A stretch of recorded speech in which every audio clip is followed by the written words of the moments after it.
Welcome everyone to enforcing heat safety at USPS. Let's get started. My name is John Murphy. I'm a rank and file member of the NALC, and city carrier out of Naples, Florida, branch 4716. I was hired in July 2021.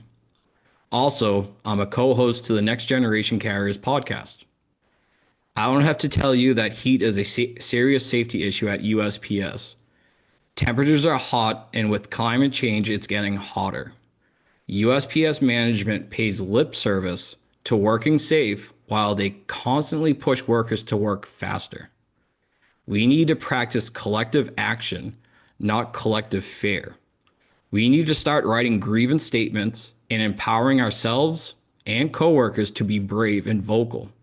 It takes bravery to speak up to our bosses and to be vocal so other coworkers know of it and hear of it. Your bravery is contagious.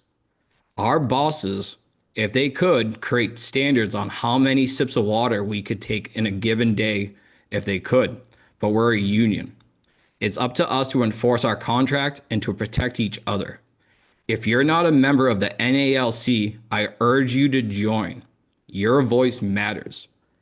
If you want this webinar in the toolkit, please check out our website, nextgenerationcarriers.com/heat, where everything we talked about today is available there, along with the PDF versions you can hand out to your coworkers.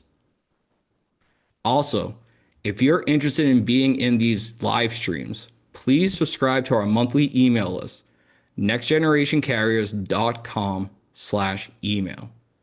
Enter your name and email and then just click submit. Now to get us started, I'll pass this over to my co-host, Chris, so he can introduce himself and get this training started.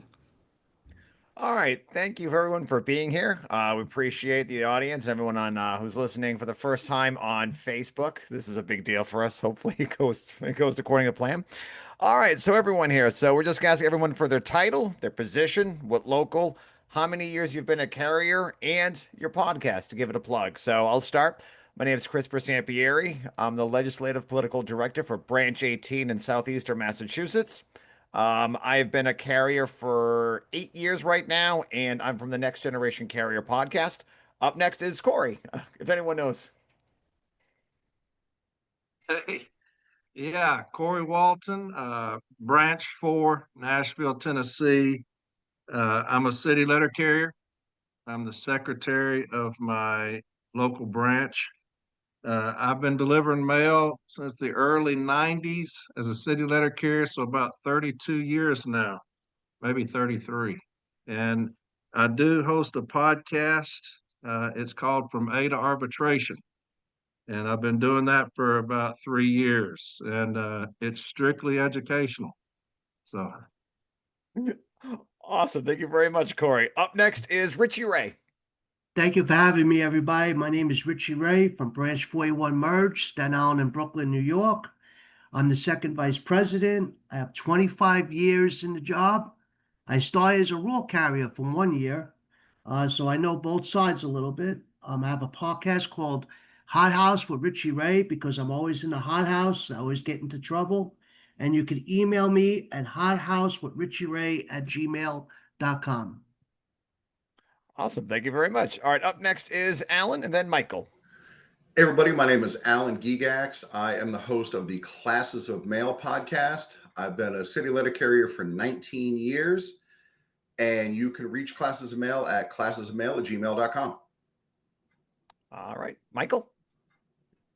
Hi, my name is Michael Brazenly, and I'm from Branch 2502 and currently running for president of this branch. No, I am not a shop steward anymore because I can only run for one position. I have been in the service at the post office since 2012. That's as a clerk and a carrier for 13 years. I'm currently a co-host with Alan Gegax on Classes of Mail, and my email is classesofmail@gmail.com. You can reach us there. All right, awesome. Thank you. Up next is Joshua from Joshua, if you're up. Hi, my name is Joshua Schrum from Roseville, Michigan. I'm the chief steward for the installation of Roseville. I work for branch 4374, and I'm the Roseville Wrecking Ball. I've been a letter carrier since December of 2021. My first day was Christmas Eve, and I got Parcels of Knowledge podcast. I started in May. You can check that out on Spotify, Apple Podcast, or Podbean. All right, awesome. Thank you, Joshua. Up next is Mallory, and then Badmouth. Hi, I'm I used to be Mallory Sutton. My name is about to be reverted to Mallory Eubanks, so I'm gonna go by that now soon. I am the co-host of the CCA Corner with Badmouth, and the website administrator for From A to Arbitration. I've been carrying since 2020, so 5 years, but I became the steward for the two sister offices of my branch out of branch 383, Paducah, Kentucky in 2023. And I became the formal A rep for those two offices as well this year. And my email is mallory@formatearbitration.com. All right, thank you. Badmouth. Yo, it's Badmouth. I'm a rank and file loudmouth out of branch 226 in Fort Worth, IWW BFN, and I annoy Mallory and Cole on the CCA corner while we try and cause some good educational trouble. All right, thank you for that, Badmouth. Up next is James. My name is James Capone. I'm branch president of branch 764 in Dedham, Massachusetts. Been carrying for 20 years, and I am co-host with Chris and John on Next Generation Carriers. Our email is nextgenerationcarriers@gmail.com. All right, thank you, James. And then Jamie. Hi, I'm Jamie Scala. I'm president of Branch 1081 in Ames, Iowa. I started with the post office in 1998. I took a couple years off from carrying to clerk, so I've got about 24 years of carrying experience. My email is jamiere@gmail.com. All right, thank you very much. And up next is Eric.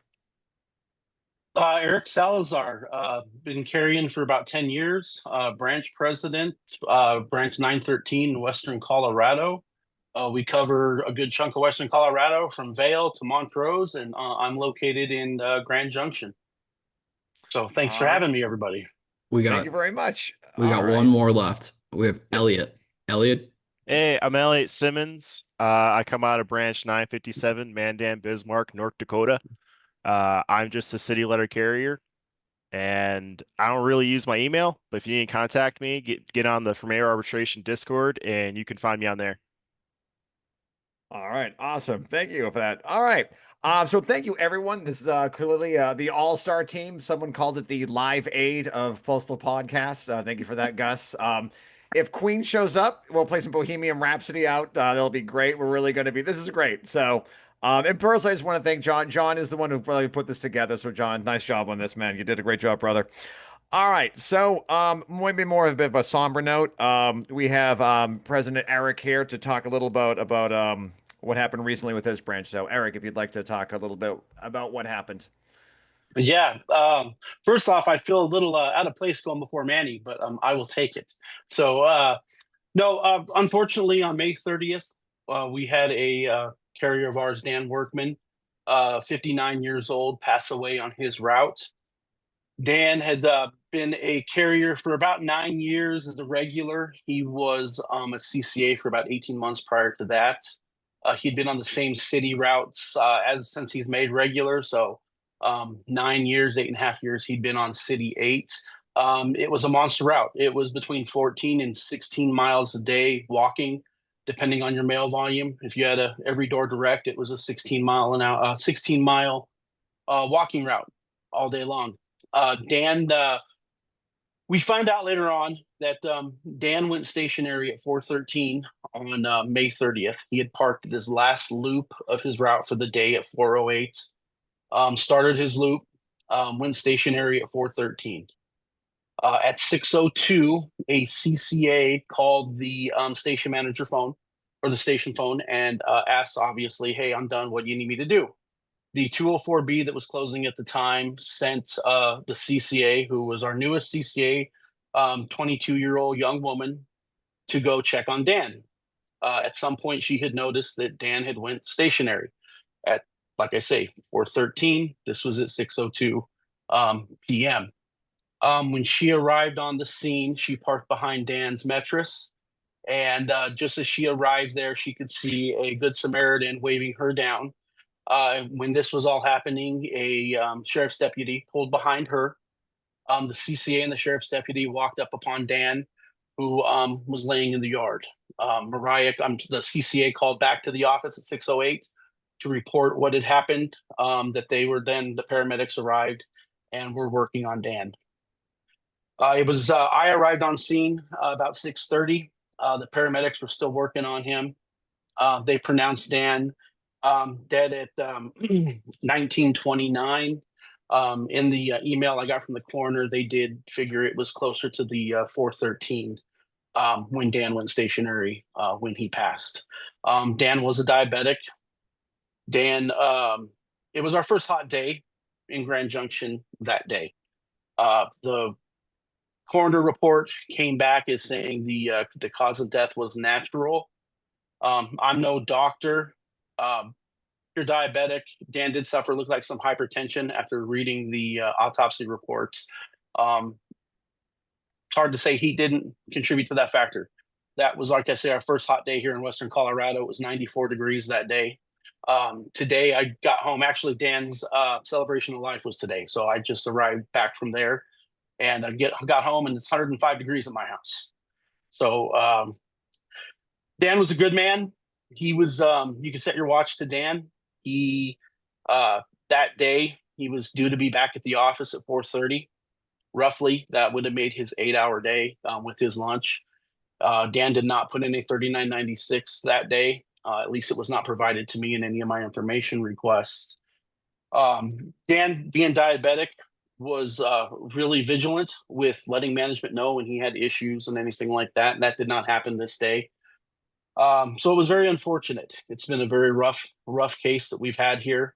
I obviously was disturbed when I found out that he went stationary at 4:13, and not the fact. And they claim when I talked to the 204B that she had tried calling Dan. I requested the cell phone records from the we call it the brick, the office phone. That is yet to be provided, and they claim they sent RIMS messages.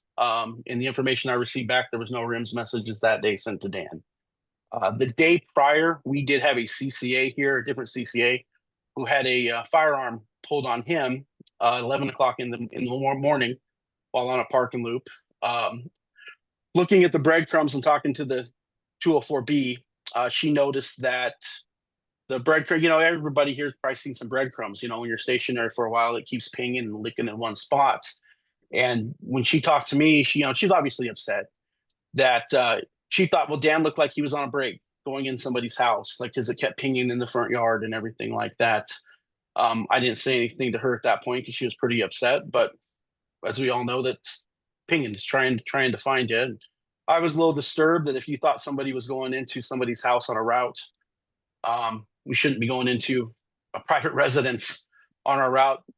And then especially for the amount of time that was sent, and then to send a CCA to that location. They didn't even call the CCA. The CCA called in and then just happened to be on the route that was next to Dan's. Kind of disturbed me a little bit. We've dealt with some discipline here recently, not in this installation, but another installation that our branch represents. Discipline for stationary events, 6 minutes at an MBU, 8 minutes at a business, 2 minutes stationary, 2 minutes over the carrier's 10-minute break.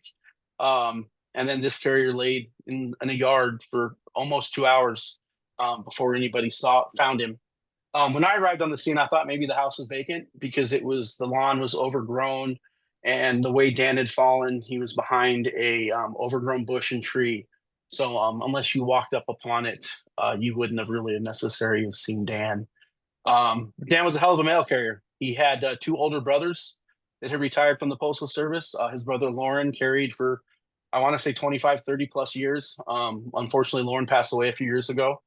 His brother Steve Workman also was a carrier here, both in Grand Junction. He just retired at the end of last year after 37 years of service.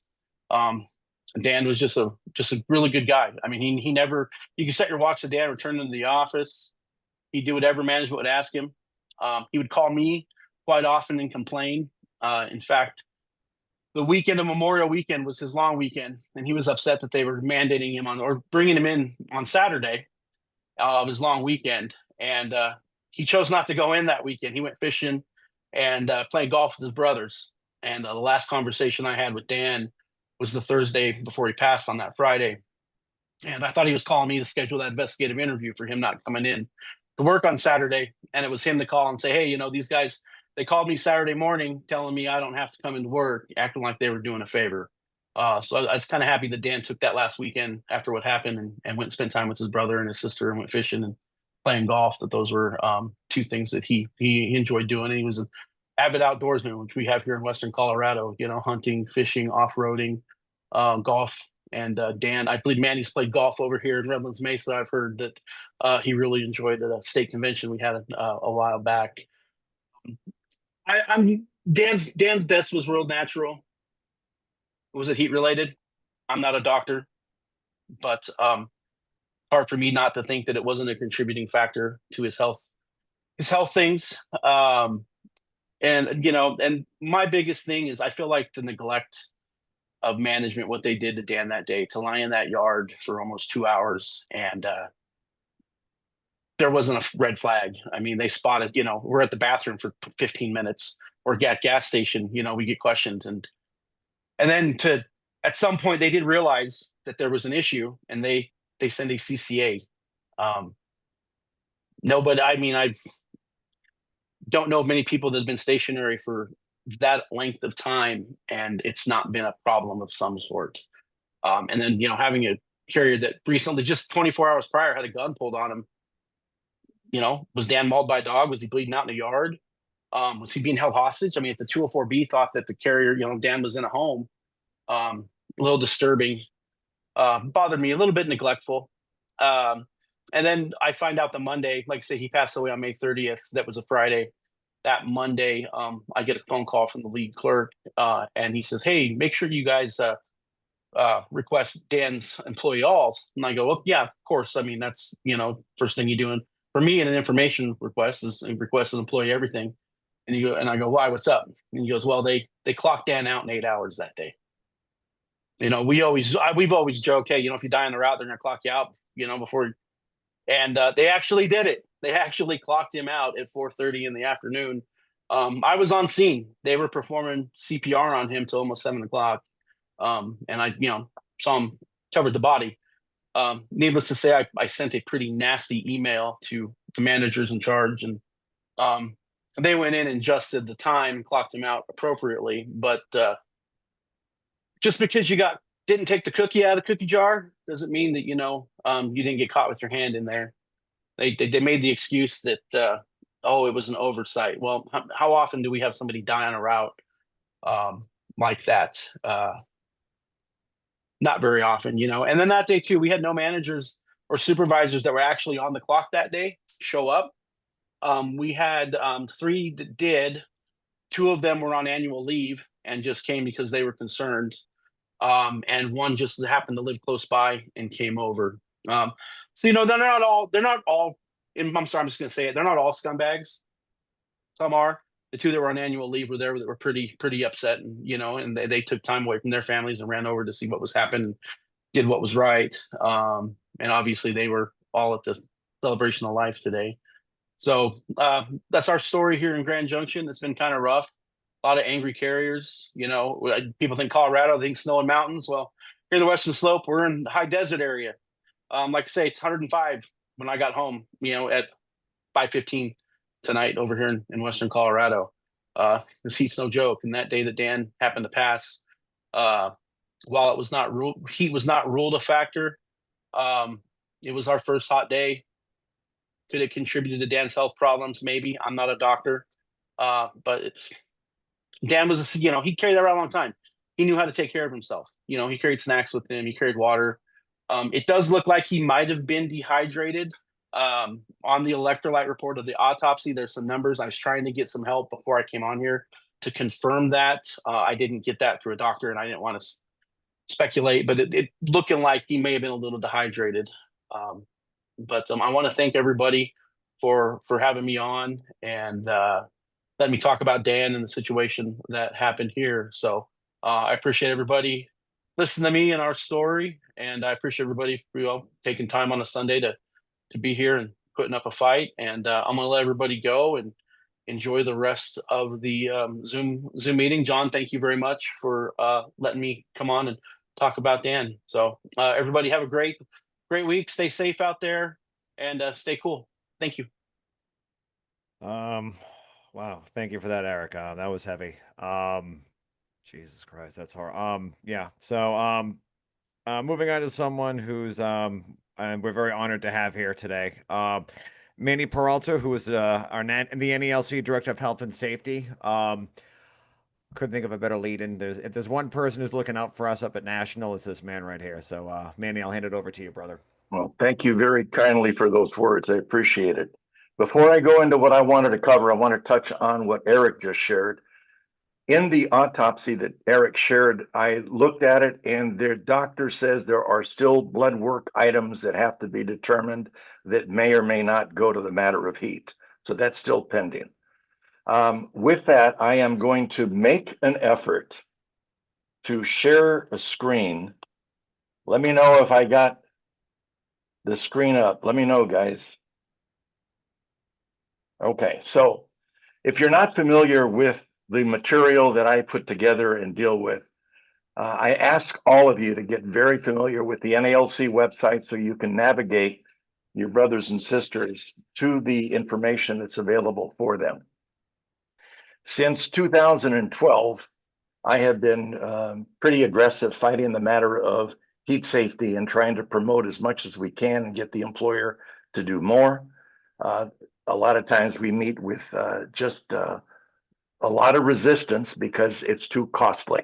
So beginning in 2015, as a result of a series of hearings with OSHA Review Commission, the Postal Service was forced into a corner to create a HIP, which is the Heat Illness Prevention Program. And so it has grown a little bit since 2015. 2018, they formalized it. 2020, they put it online available for us. And during COVID, I noticed that our training material, as listed in their system, showed that I have not missed a single training session from Southern California, although I've been AWOL from my route for 40 years serving the union. And so I started writing about that in my articles, and I think Corey later started to charge with that and trying to force the company to do what they ought to do. So now, from my main page on the NALC, go to Workplace Issues, hover over Safety and Health. To the right, it opens up EAP, Extreme Weather and Pregnancy-Related Protectants. If you go to my safety page to begin with, here it lists the articles that we've written recently. And as you scroll downward, there's the link to the Extreme Heat page. So when you get to this page, there's a narrative about the information that's here, how we've been fighting with management. And I draw your attention to the third item at the bottom under extreme weather. And in this year's update, I communicated with the post office in the beginning of April, asking that they provide us with this year's HIP, because last year they changed things and never notified the NLC. So each of the items that the employer provided to us, you will find here. So if I click the red here sign, you'll receive, or you'll see the cover letter that came from management to the attention of the NALC. And then there's a mailer. Is that showing up on screen, guys? Okay, so the mailer, it's a 6-page PDF. I like to draw your attention immediately to the bottom because you don't often find the words "take breaks to cool down as needed." They themselves have put that in their formal information to us. So I want to make sure that we highlight that to all carriers. So the second item, which is a biggie, is a 9-page instructional piece. During my discussions with management, they refused to make this 9-page item a mandatory item for stand-up talks. They say, and they've written in their responses to me, that all of the material herein is covered by all of the other items. That's bullshit. So if you look at the first paragraph, it says this written program documents the procedure necessary to comply with the required elements of the Postal Service's heat illness prevention program. Then look at the next line. This document will be reviewed annually to ensure effectiveness and compliance. Copies of this document are available to employees upon request. When I wrote my article in May's Postal Record, I am asking each of you to tell the carriers in your jurisdictions, go up and ask the supervisor for a copy of that 9-page heat illness prevention program so that everybody has their copy of it and management can't get away with shortcutting it because they didn't want to do it in the stand-up talk. But if you go through here, there are obviously the symptoms and this and that and the other, but there's also emergency planning and responses, engineering and administrative controls. It's literally all the information that your supervisors are required to learn. If they don't learn it, we run into a problem. I'll get back to that in a moment. Going back now to the third item is a stand-up talk number 2501. This is the annual refresher that they'll be using every year. Make sure that they properly use that. And anybody who says they can't get their hands on the heat training material, it's on my page. It's been there since April. It's there for you all to use. It's there for you to direct people to. The fourth item is a series of questions that they concocted. They never sat down with me. They came up with these questions on their own. So you're going to find typos and errors, but the essence of it is pretty solid information. So the real world on the front line versus the fantasy world at headquarters, they're given the right information. We have to make sure that it's properly implemented in the field. They're given the information for you to take extra breaks as needed to cool down, and your supervisors are beating up on you. When they do that, you got to grieve it. You got to grieve the hell out of it. You got to press it hard. Now, I ask you to make certain that we do one of two things. Either A, we approach supervisors in a conversation, protesting the retaliation against employees that need the extra time, or we turn in a 1767. Then we can go straight to Formal A. I don't want to get into any procedural violations where we lose grievances because we bypassed the requirement to speak with them. Make sure you take that step. Then the next thing is I prepared a memo that I sent out to the business agents by email on the afternoon of April the 28th, and I asked them to pass that on to all branches. Check with your branch presidents. If you haven't received this document, reach out to the NBA, or it's right here for you. The next document is by memo dated the 28th of April. I'm sorry, I'm repeating the same one, my bad.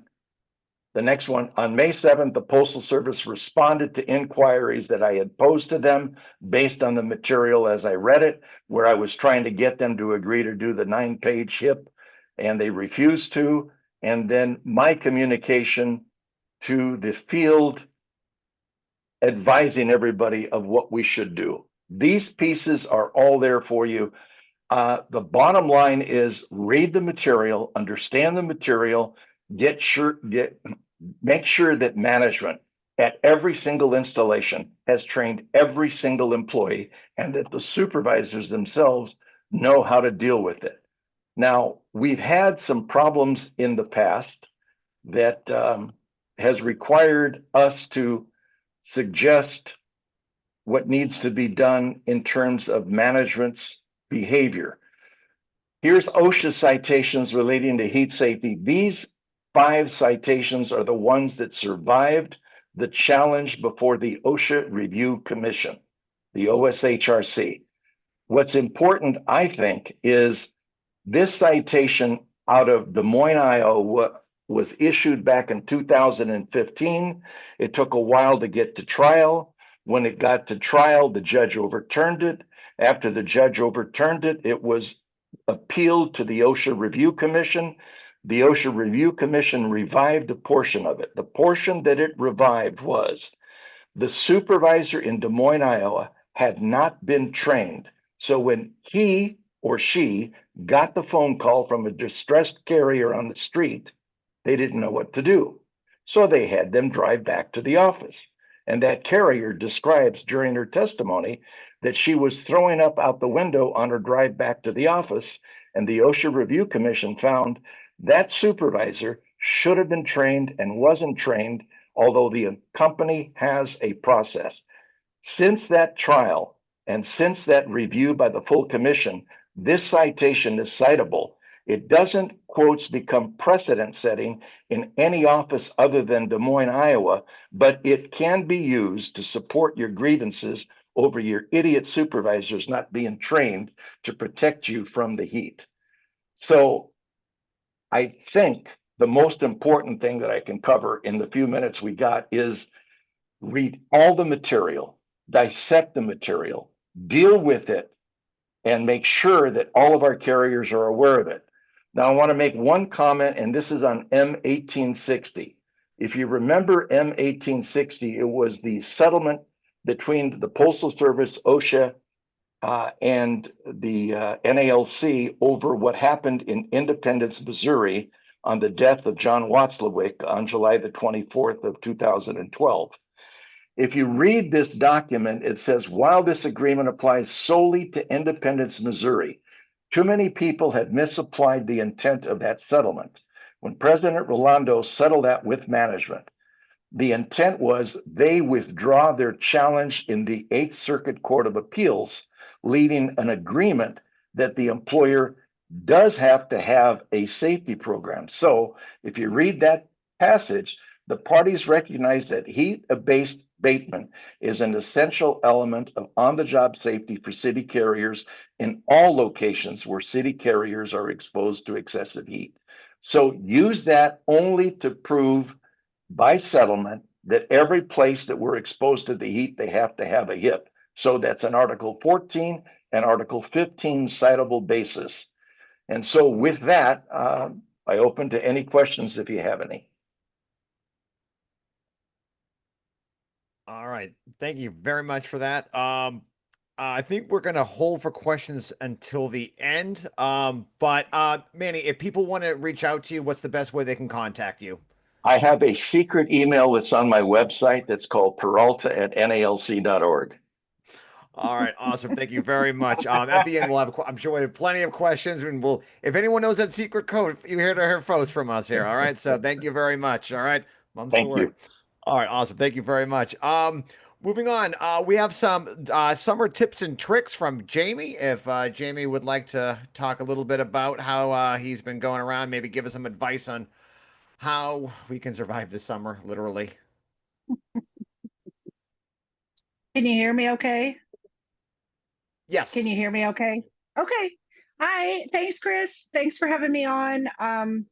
My name is Jamie Scala. I'm working in Ames, Iowa. I'm the branch president here of 1081. I've got about 24 years of carrying mail, a couple years of clerking. We have lots of humidity here in Iowa.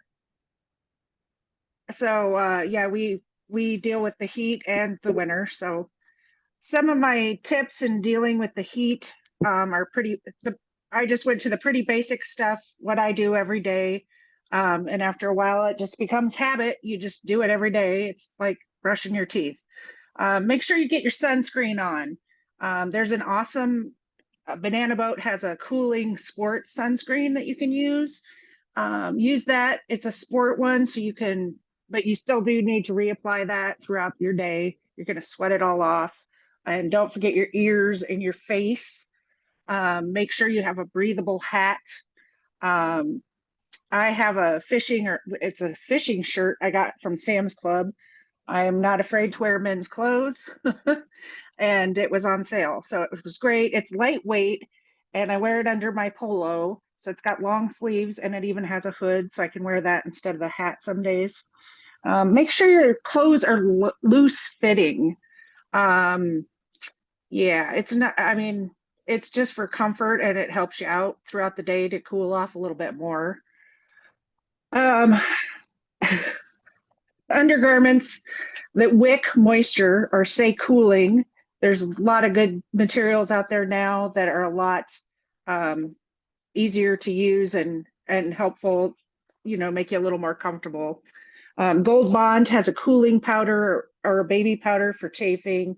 I use baby powder in my shoes about every night because they get all stinky. But anyway, I've freed the fresh washcloth or something, and you can put that frozen washcloth in a baggie and leave it in your cooler, and then you can use it throughout the day. Put it at your pulse points. Um, if you need to put one near your heart, you can stick one there and hold it there for a while and cool off. One of the guys that trained me a long time ago, that was one of the tips he told me was after you wash your hands, make sure you wash your hands with hot water, get rid of your germs, but then run cool water over your wrists for a while, and that's a great way to cool off yourself for a little bit. Um, Wet your hair. I like to wet my hair when I get a break. A couple years ago, I did an undercut. I've got a lot of hair, so it's nice um, to get some of that hair off the back of your neck. Um, Aging definitely affects how your body responds in the heat. So make sure with your medications. I was lucky enough this year to start getting hot flashes, and that was fabulous. I'm kidding. Um, but there's ways to work through that. I've noticed that for hot flashes, instead of drinking the ice water, I just drink some cool stuff. Um, yeah, and never turn down any water if a customer offers you a drink, or even if it's something you don't like. I mean, I'm not a LaCroix fan, but if somebody offers me a cold LaCroix, I'll take it and, like I say, put it on my wrist for a while or the back of my neck. Make sure you're avoiding alcohol and caffeine. I know Rich Ray's going to be sad, but he shouldn't be drinking that much coffee. He's going to be out in the heat. Um, you got to What I try to do, because I like still having my Diet Coke in the evening, I'll try to, or a glass of beer or whatever you want to have. I try to make sure that whatever I'm taking in for alcohol, I equal that with water. So I'm not behind, on my dehydration, waking up in the morning to go to work. So Liquid IV, Gatorade, vitamin water, Circle are great for people who don't like water or the taste of it. However, you do just need some plain water. I found out this year that drinking straight Gatorade all day can make you feel not great, so don't do that. Just make sure you're filling your cup of water throughout the day and keep drinking it. If you load a relay, you should be sipping. Yeah, make sure you take your breaks in the shade, simple stuff like that. For sure, don't let bully management you into skipping your breaks.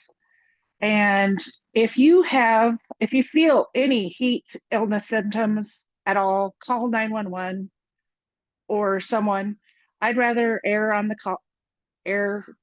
the side of calling 911 and not needing them than the other way around. Everybody be safe out there, and thanks for having me on. I hope this helps somebody. If you have any questions, give me an email. Have a good night. Thanks. Awesome. And Jamie, what's your email address? It is JAIMEERE@gmail.com. All right, there you are, folks. Thank you very much for that, Jamie. All right, so right now we're going to move on to the questions and answers for a lot of us. So we're going to be asking all the our all-star crew, our live aid, if you will, of podcasters. So It'll be, I know, Badmouth. I'm excited too. All right. So, Badmouth and I will be just hitting off these questions. And, Badmouth, you can serve first. Oh yeah. All right. So first off, I want to echo something Jamie said. We just had someone die in Dallas like within a week of the anniversary of Eugene Gates. Um, like I'm tired of angry crying over this shit. If you have a question, if you are thinking to yourself, should I call 911 or should I just try to tough it out? If you have to spend more than 3 or 4 beats on that question, call 911. Call 911, dude. Like you're gonna get a free ride. You don't gotta pay for that ride. Because I know the healthcare system in this country is great. Go capitalism. And with that, I'll start asking questions. Mr. Gegax, Yo, friend, buddy, yes, you sir. are in a very hot spot. This question is well, it doesn't say who the question is from, so I'll just ask it. So our air conditioning in our office has been broken for weeks now. What can the union do about that, friend? So there are procedures in place where you can get issues like this addressed. The first thing that you should probably do is have you and your fellow carriers fill out Form 1767, the report or notification, that safety form, because that paper requires a response from management where they have to say what it is they're doing to address the problem.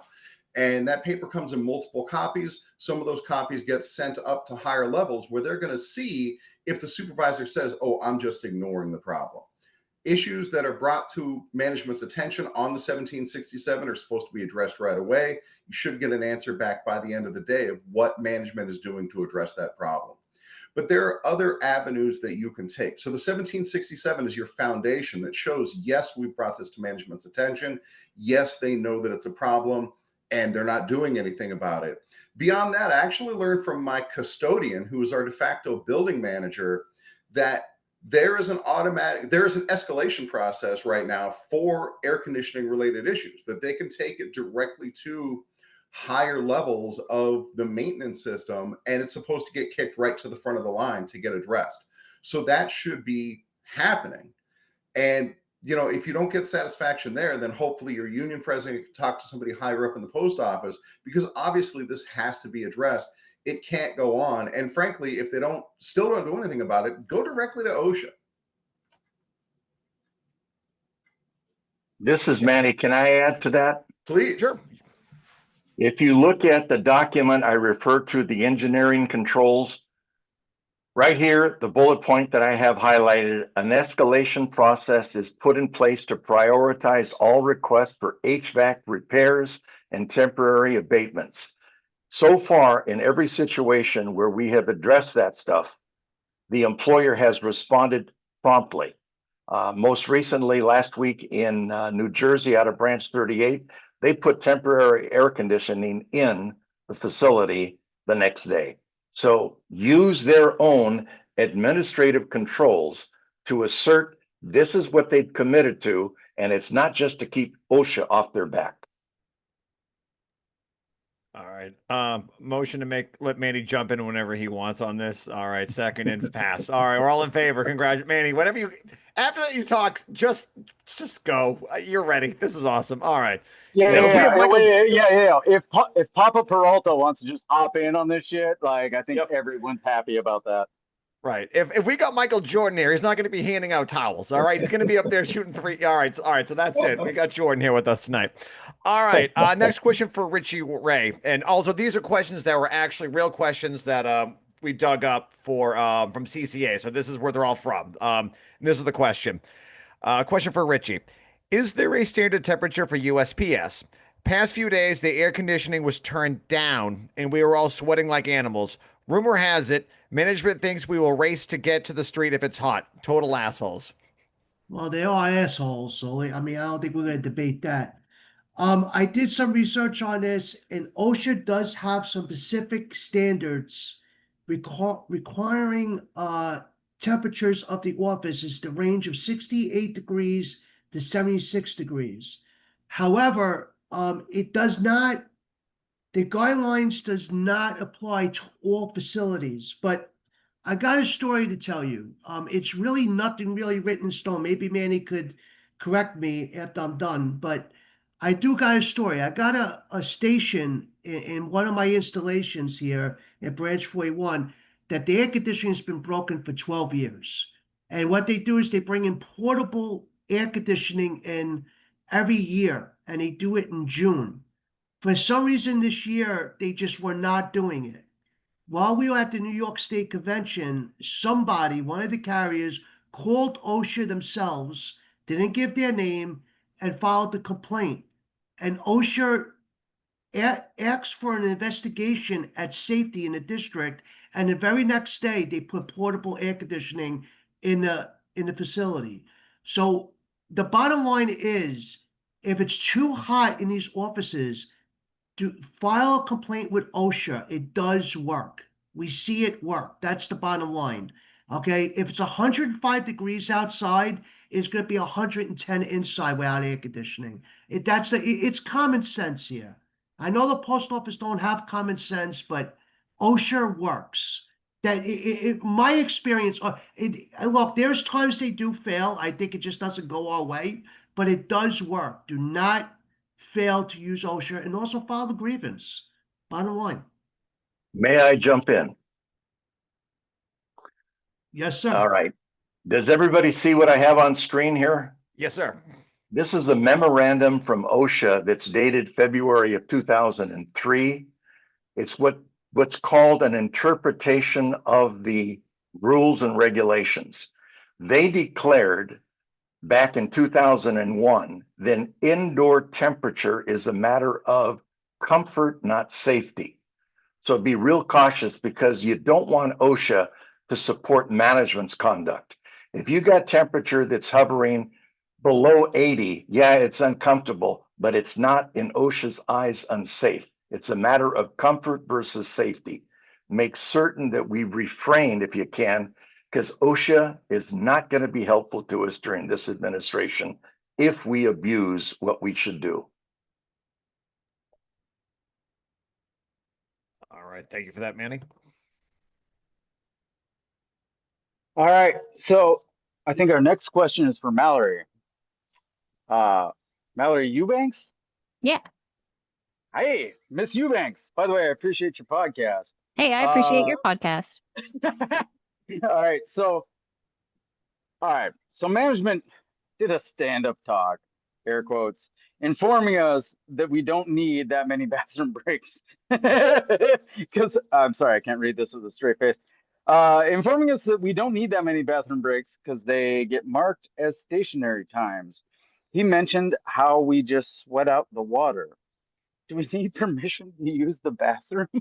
By the way, I just want to, whoever asked that question, I want to give them big props on the proper use of a semicolon, which is a very dicey thing to try to use properly. Bless. Good job. Good job. So I'm sure we all know by now that your local management might care about you, but upper management, when it gets further and further up, they don't care. You're a number, you're a person. You're somebody carrying the mail, and they don't care about you individually. Only you care about you. Only you can take care of yourself. You know your body. So no matter how badly management wishes otherwise, we are humans and we are not machines. You're a human being with rights. And under OSHA's sanitation standards, employers are required to permit workers to leave the work area to use the restroom as needed and avoid putting unreasonable restrictions on bathroom use. It is therefore unlawful for them to restrict your ability to use the restroom. There's a quote that I got from one of the OSHA websites. A worker's need to access the restroom can depend on several factors, including fluid intake, air temperature, medical conditions, and medications. I mean, we have natural bodily functions. If you have to pee, you have to pee. If you have a stomach ache, you have to take care of that. Additionally, section 242.341 of the N39 is about your 2 10-minute breaks, and it further states in there, reasonable comfort stops will not be deducted from the carrier's actual time. So your 10s are not for peeing, they're for rest. The Heat Illness Prevention Program, which goes from April 1st through October 31st, states When the HIP is in effect, supervisors, while performing required street observations, will remind employees to continue to hydrate while on the route, take necessary breaks, and to call 911 if they experience heat illness. And I mean, to be completely frank, if you're not urinating frequently while you're drinking water, you might need to drink more water. It's possible your body is using up your fluid stores in the sweat, but that's not an excuse for management to take away your ability to care for your bodily needs. Management would never be able to actually hold carriers to that rule if they did a safety talk like that, because it wouldn't hold up in discipline. So if you think about discipline, Article 16, one of the 6 questions that they ask is the rule a reasonable rule? To tell carriers that they can't use the bathroom because they sweat out the water, quote unquote, it's unreasonable, it's dehumanizing, it's demoralizing. If they actually did a stand-up talk of this nature, like whoever asked this question, the shop steward needs to grieve that instruction immediately on the basis of Article 3, Article 5, Article 14, 16 if there was discipline. And if there was discipline, you cite spying and covert techniques, M1458 for performance standards, use of DOAS and PET. You cite Article 19 of the via the M39, the EL 802 Safety and Health Program Compliance Guide via Section 1 and 4, and the Joint Statement. And Article 34B, the employer agrees that any work measurement systems or time or work standards shall be fair, reasonable, and equitable. And probably more. That's just what I grabbed first look while researching this question. They're going to request a copy of the stand-up talk. They're going to interview the supervisor to figure out where the fuck they got that idea from. They're going to interview the MPU and the district manager to see if they're aware that the supervisor is telling people this. Interview the carriers and see how the carriers feel about that, feel if their rights have been violated and management saying they can't pee. And carriers need to fill out 1767s. For the remedy, I'd request that the supervisor be retrained on dignity and respect, the heat illness prevention program, and whatever else you can throw at them and see what sticks. I, again, didn't develop that grievance completely. That's just first research, what I thought. But yeah, that's bullshit. And I hope that management has never done that, but I'm sure they have. That's disgusting. May I add? Absolutely. Manny, quit asking. Just do it. Just why you got your listen, yeah. Just hop in, Papa Peralta. I am a guest here. This page right here is from a document called A Guide for a Criteria. It was written by NIOSH, the National Institute for Occupational Safety and Health. And on page 154, it's their urine danger guide.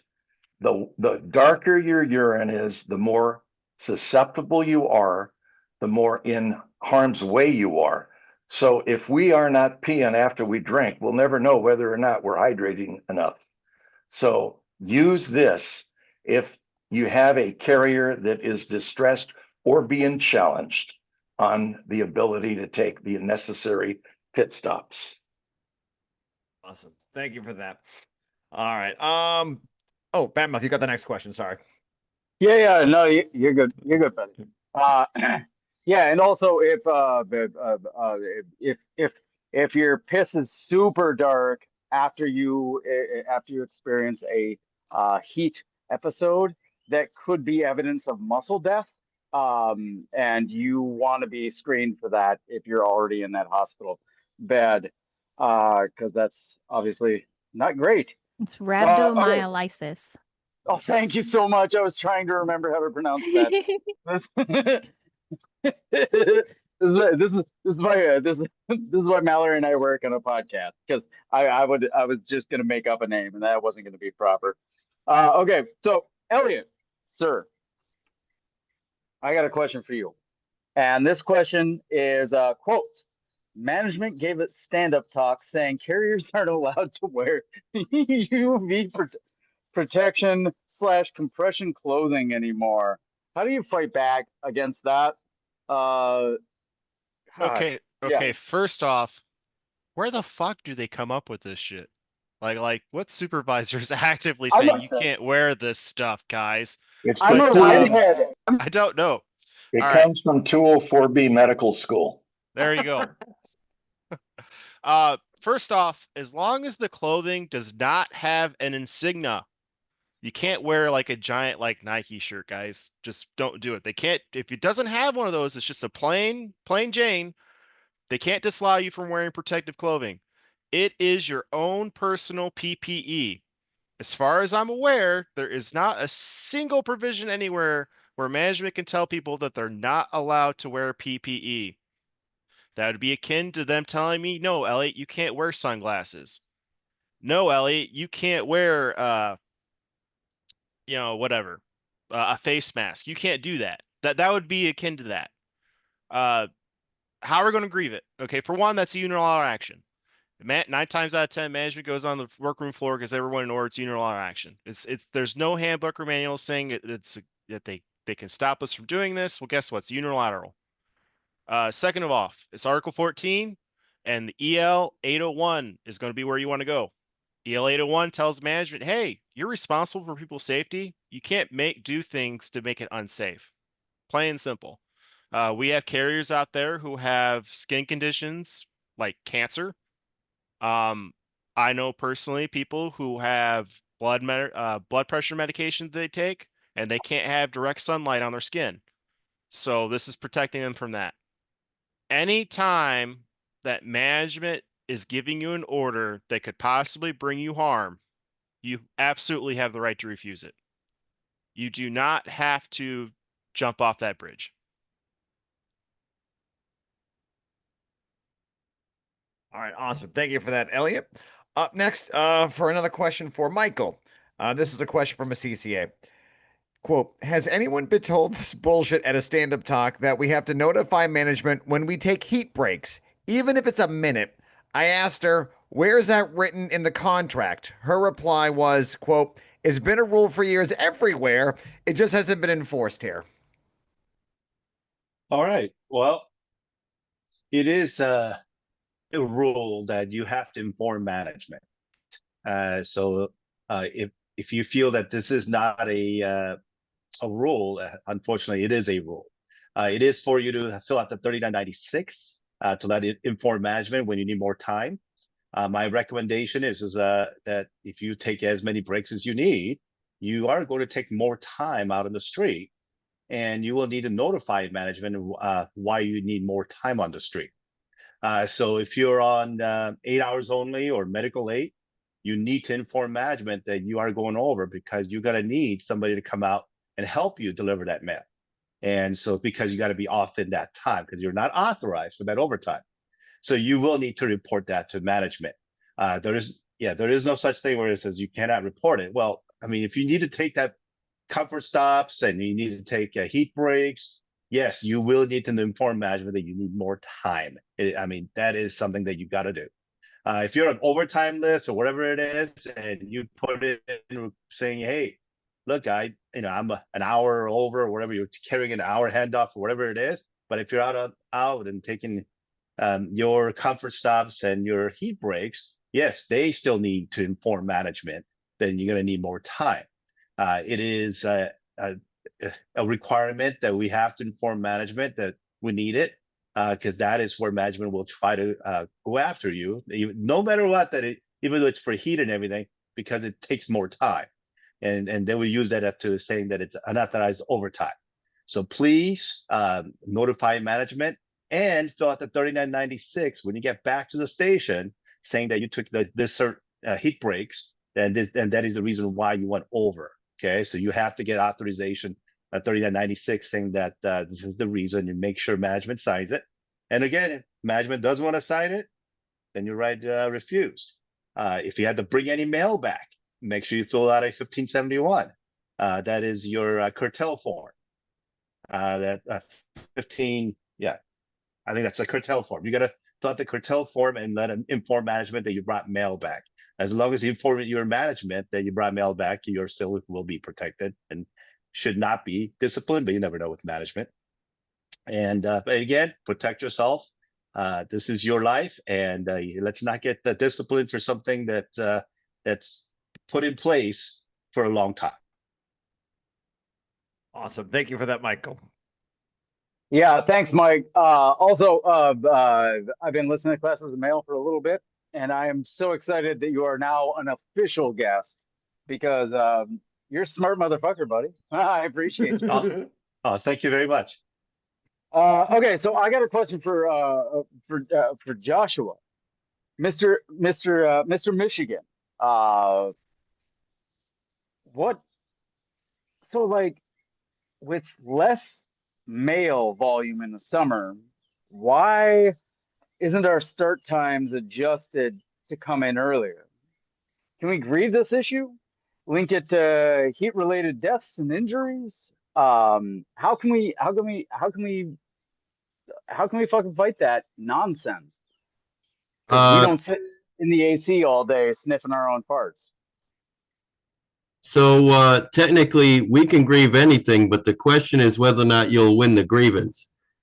First, I'd like to start by stating that the main language on how schedules are adjusted exists in Section 122 of the M39, and it does not take into consideration weather-related issues.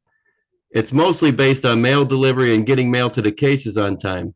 In Texas, though, if I'm not mistaken, after Brother Gates' death, management actually did adjust the time to come in earlier for a period of time. From what I heard, it didn't last too long, but it shows that it's a reasonable solution to the heat issue. If you were to attempt to file this type of grievance, I would definitely add Article 14. But if you wanted it to be relatively successful, it would have to include evidence that would make an argument for the need for a change in start time that is clear and convincing. To us city letter carriers, it's undeniable that this would help the situation, but it's not what you know, it's what you can prove. I think that it's likely to get shot down in today's Step B climate, but it's worth a shot. The worst thing that can happen is that you lose the grievance and you're still where you were to begin with. You won't lose anything. To add to Joshua's comment and Badmouth's reference, OSHA has been proposing heat safety updates. And so a notice of proposed rulemaking was issued in November of 2020. And right now they have just concluded the public hearings. We anticipate, as labor unions on the AFL-CIO Safety Committee, that the Trump administration is going to kill this. So think about a rule was created to create OSHA 55 years ago. And to this date, they have not been able to get out of the starting gate and create a heat safety rule. Since there is no specific heat safety rule, you got to do exactly what was being said. You got to fight as best you can. Joshua's solution: press the issue, win, lose, or draw, bring attention to it.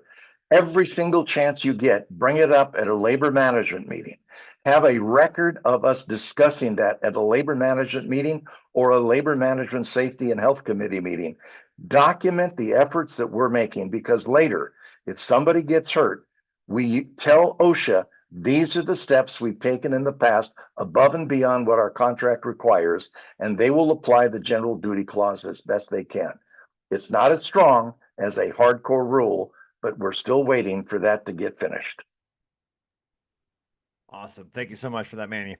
All right, next question is for Elliot, and this is the question we have. What is this stupid no air conditioning law my supervisor is talking about? He said that we cannot have the air conditioning on unless it's 78 degrees or warmer in the office. Yet a carrier died yesterday in the heat, but we have to sweat in the office before we can go to the street to something about some Jimmy Carter law. Can this be grieved? First off, there's no law disallowing management for turning on the furnace or their air conditioning. All right, that is ridiculous and stupid. It came from a supervisor's mouth, so I expect it. I'm guessing where they got the temperature from is from the hip training, where they say, hey, at 80 degrees, hips activated. So that's probably where they're coming out with that bullshit. Manny beat me to it. I was going to bring up that OSHA right now has some laws being proposed. Please contact your congressman and tell them to support making OSHA stronger. OSHA is our friend. They need our help. Please help them. When it comes to the grievance, first off, get every carrier in your office to fill out a 1767. Make management actually address it. If they're not addressing it, file the grievances about them not addressing 1767s correctly.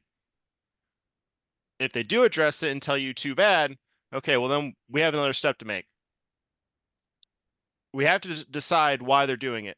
So you have to establish intent. If it's out of malice, I mean, that sounds like a joint statement of violence and behavior grievance, right? Like, hey, they're doing this to punish people for money. That's the only plausible solution I can think of. To make their numbers. To make their To make numbers. their numbers. If they're doing it because someone from district is holding, a knife to their throat and saying, hey, if you don't do this, we're going to fire you. Okay, well, then why is that person from district doing this? Where's that malice coming from? And I'm going to go talk to them, and they're going to tell me whether they like it or not.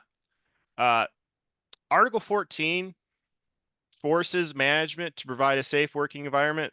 ELM 811.21 states in the relevant fact, managers must A, demonstrate a commitment to providing safe and healthful working conditions in all Postal Service owned and leased installations. They can't make the environment unsafe on purpose. They have to provide a safe working condition. The next thing we got to do, we have to establish harm. Get your carriers to talk about the harm, what it's doing to them, about how it is just killing them in the office. They just don't want to be there, right? This is vital. I'm bringing this up for the stewards. It's vital to always prove the harm, just like we have to prove what the remedy is. Well, what's the remedy in this situation? Well, turn the fucking air conditioning on. Or maybe cease and fucking desist. And then turn the air conditioning on. At the end of the day, we need to hold the supervisors accountable and ensure the safety of the carriers. Please inform your membership of what needs to be done to get the things to win, because we got to win, and this is how we do it: is through our carriers. It's not a one-man show. Elliot, I love you, brother. I love you too, bad mouth. Yeah. It's exactly.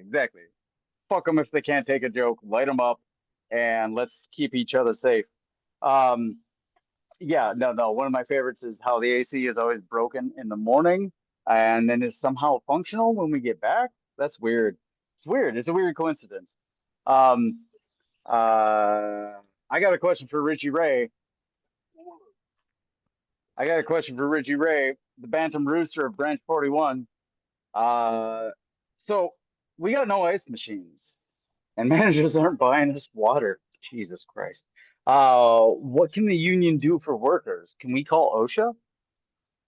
Well, the union can represent the workers by contacting USPS management and safety officials to address the lack of drinking water and ice. If the issue persists, they can file a complaint with OSHA. OSHA's regulations is that the employers has got to provide drinking water to employees. My suggestion to everybody is that the union needs to start the safety meetings. They have to have a sit down and go over the issues in all the stations in the installation. We have to discuss there's no drinking water. Ice machines, I don't think are guaranteed. I don't want to put Alan on blast, but I believe I heard in one of his episodes in his station, he was able to get management to put in an ice machine. So maybe he could share that story. In my opinion, when you sit down and have negotiations with management, and you go over all the safety issues and you have all the facts in front of you, documentation, and you go over all the safety issues, drinking water is got to be part of your safety issue. If there's no drinking water in that station, we got to address it. You could take it to OSHA, but I think you need to go through the due process, sit down, have the negotiation, sit down with management, have the minutes, file the complaint, file the grievance, then complain to OSHA there's no drinking water. You got to do the due process. I do not believe it's unreasonable in this day and age to request ice machines, especially in New York. I only could speak for New York. I know it's hot and everywhere, but I just know New York City. The heat here is not your regular heat. 95 degrees, the humidity feels like it's 120. It's just, the heat just rips right through your skin. Okay, I'm sure it's like that everywhere, but I only could speak for New York. I do not see as unreasonable to request an ice machine because that could save, you want to talk about numbers?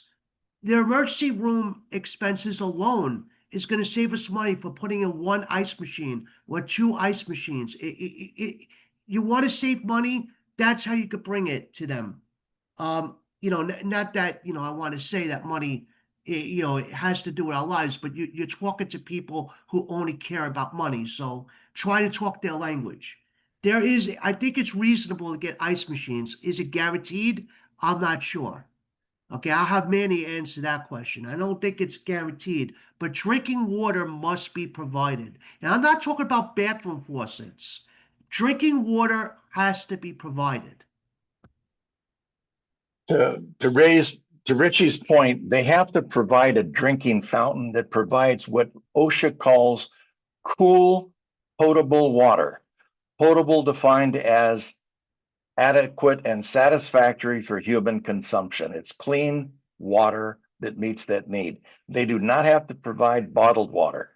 In 2013, when I had a series of meetings with OSHA, even with a friendly administration, their position is they cannot require an employer to provide bottled water, but they have to provide cool, potable water. So if you don't have a drinking fountain, they got to provide it. If they don't have a drinking fountain, you can demand bottled water.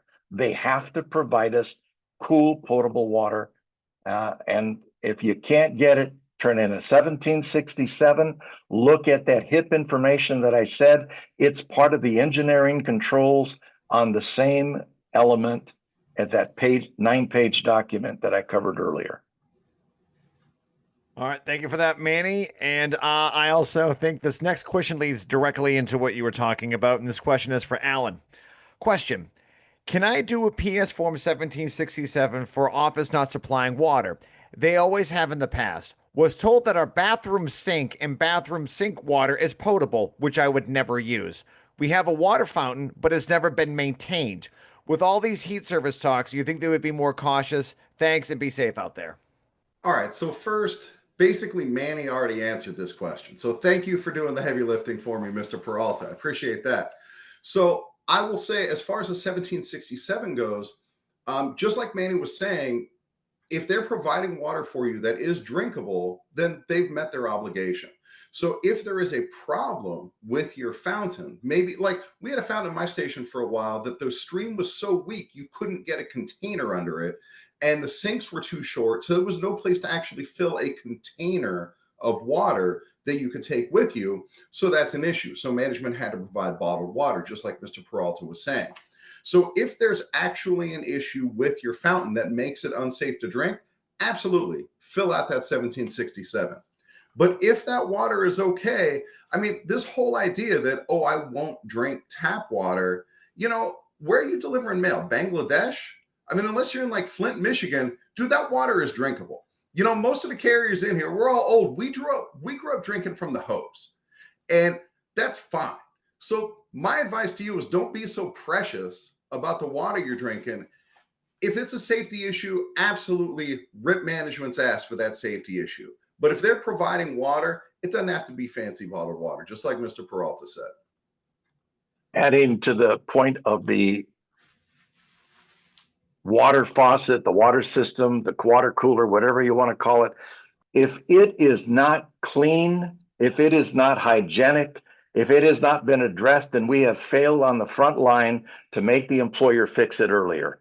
Press it earlier. Don't wait till somebody comes to you. Okay. Thank you very much. I just come from a place too. We get warnings in the mail every 3 months about the PFAS levels. They legally have to send it to us. So a lot of us, even though, if you're in Flint, Michigan, bottled water. Holy God. Yes. That's a long story. But yeah, because sometimes the water that comes out of the tap is darkish brown.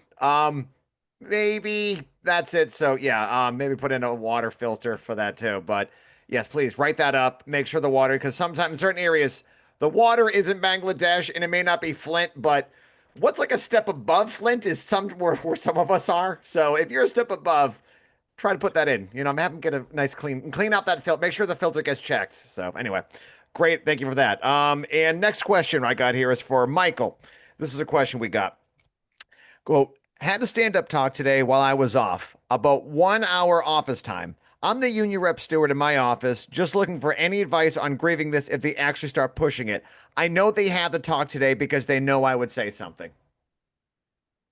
Okay, to answer to that question, it's so funny that I just went through this problem with my station and actually my branch too.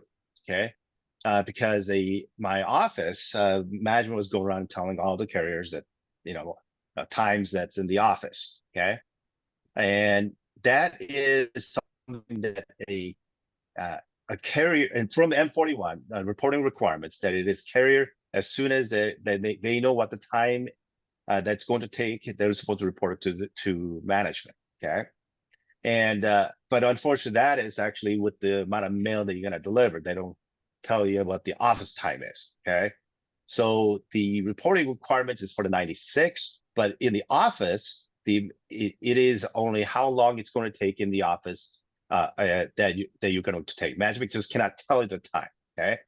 Now here's where some of the things that people look at it is the Memorandum 1664, Memorandum 1769, where my branch says it's not a grievance because as long as management is not using a corrective action, they can do whatever they want.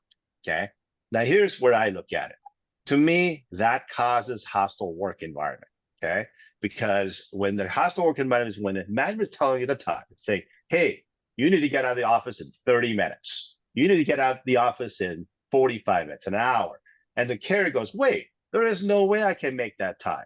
My office time is going to be longer than that.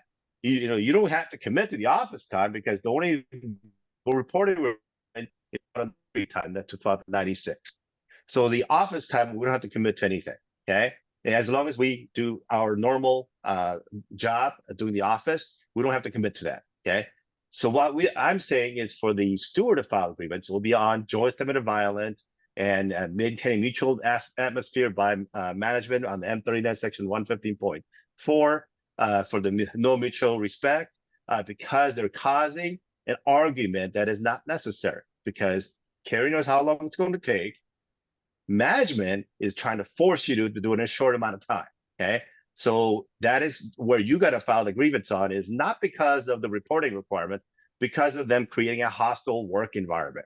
Okay. So you got to file for joint committed violence saying, bullying behavior is not allowed, right? So they add that in because when they're telling you the time, that is a bullying behavior. When they're causing a hostile work environment because they're causing an argument between you and the management. That's also something that you can file grievance on, and that is where that's most important. You want that to stop as soon as possible. The steward needs to file that grievance immediately because you don't want the whole station to start arguing with management and having that problem immediately going around days in, weeks out, because it's going to create everybody just hating their life in the office. And so you got to file that grievance immediately. Awesome. Thank you for that, Michael. Yeah, thanks, Mike. That's another thing because a lot of these questions are coming from CCAs. That's a great outlook and a great point of view. Like if they're maybe not technically violating a thing, but it's causing stress in the workplace, that's a JSOV. Yes. That's a Yes, it JSOV is. thing. And we talk about this on CCA Corner, and like I've done this where we got CCAs in their 90 days, they can't grieve something. They can grieve something, but there's going to be repercussions. Well, fuck it. I already got a big target on my back. Management hates me. So I'm going to grieve having overheard the way they talk to somebody else as a JSOV grievance. You know what I mean? Yes. So then that way, yeah, it's a great workaround. It's like, oh, well, you're doing the bare minimum and getting away with shit, but you're not doing right by your employees. So what's a creative way that we can fuck your day up until you do right by us? So that's awesome, Michael. I love you, bro. Thank you. Can I add on that because you talked about CCAs and not being able to be protected, especially at the front end. On Yes, my please jump in. on my on my main page, at the bottom under OSHA, I have a section called Landmark Decision Against the Post Office. In essence, there was a settlement made between OSHA, the Department of Justice, and the Postal Service over the fact that they were firing CCAs who reported injuries during their probationary period. And the settlement creates an obligation to have another review process before a CCA can be fired if they're fired after an injury is reported.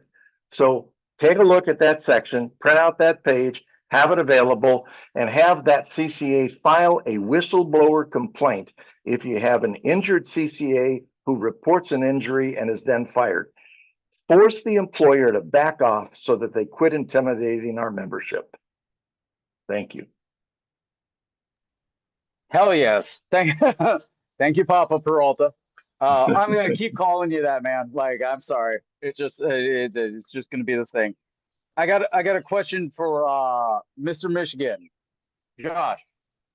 My boss approached me as I was coming back from checking my truck.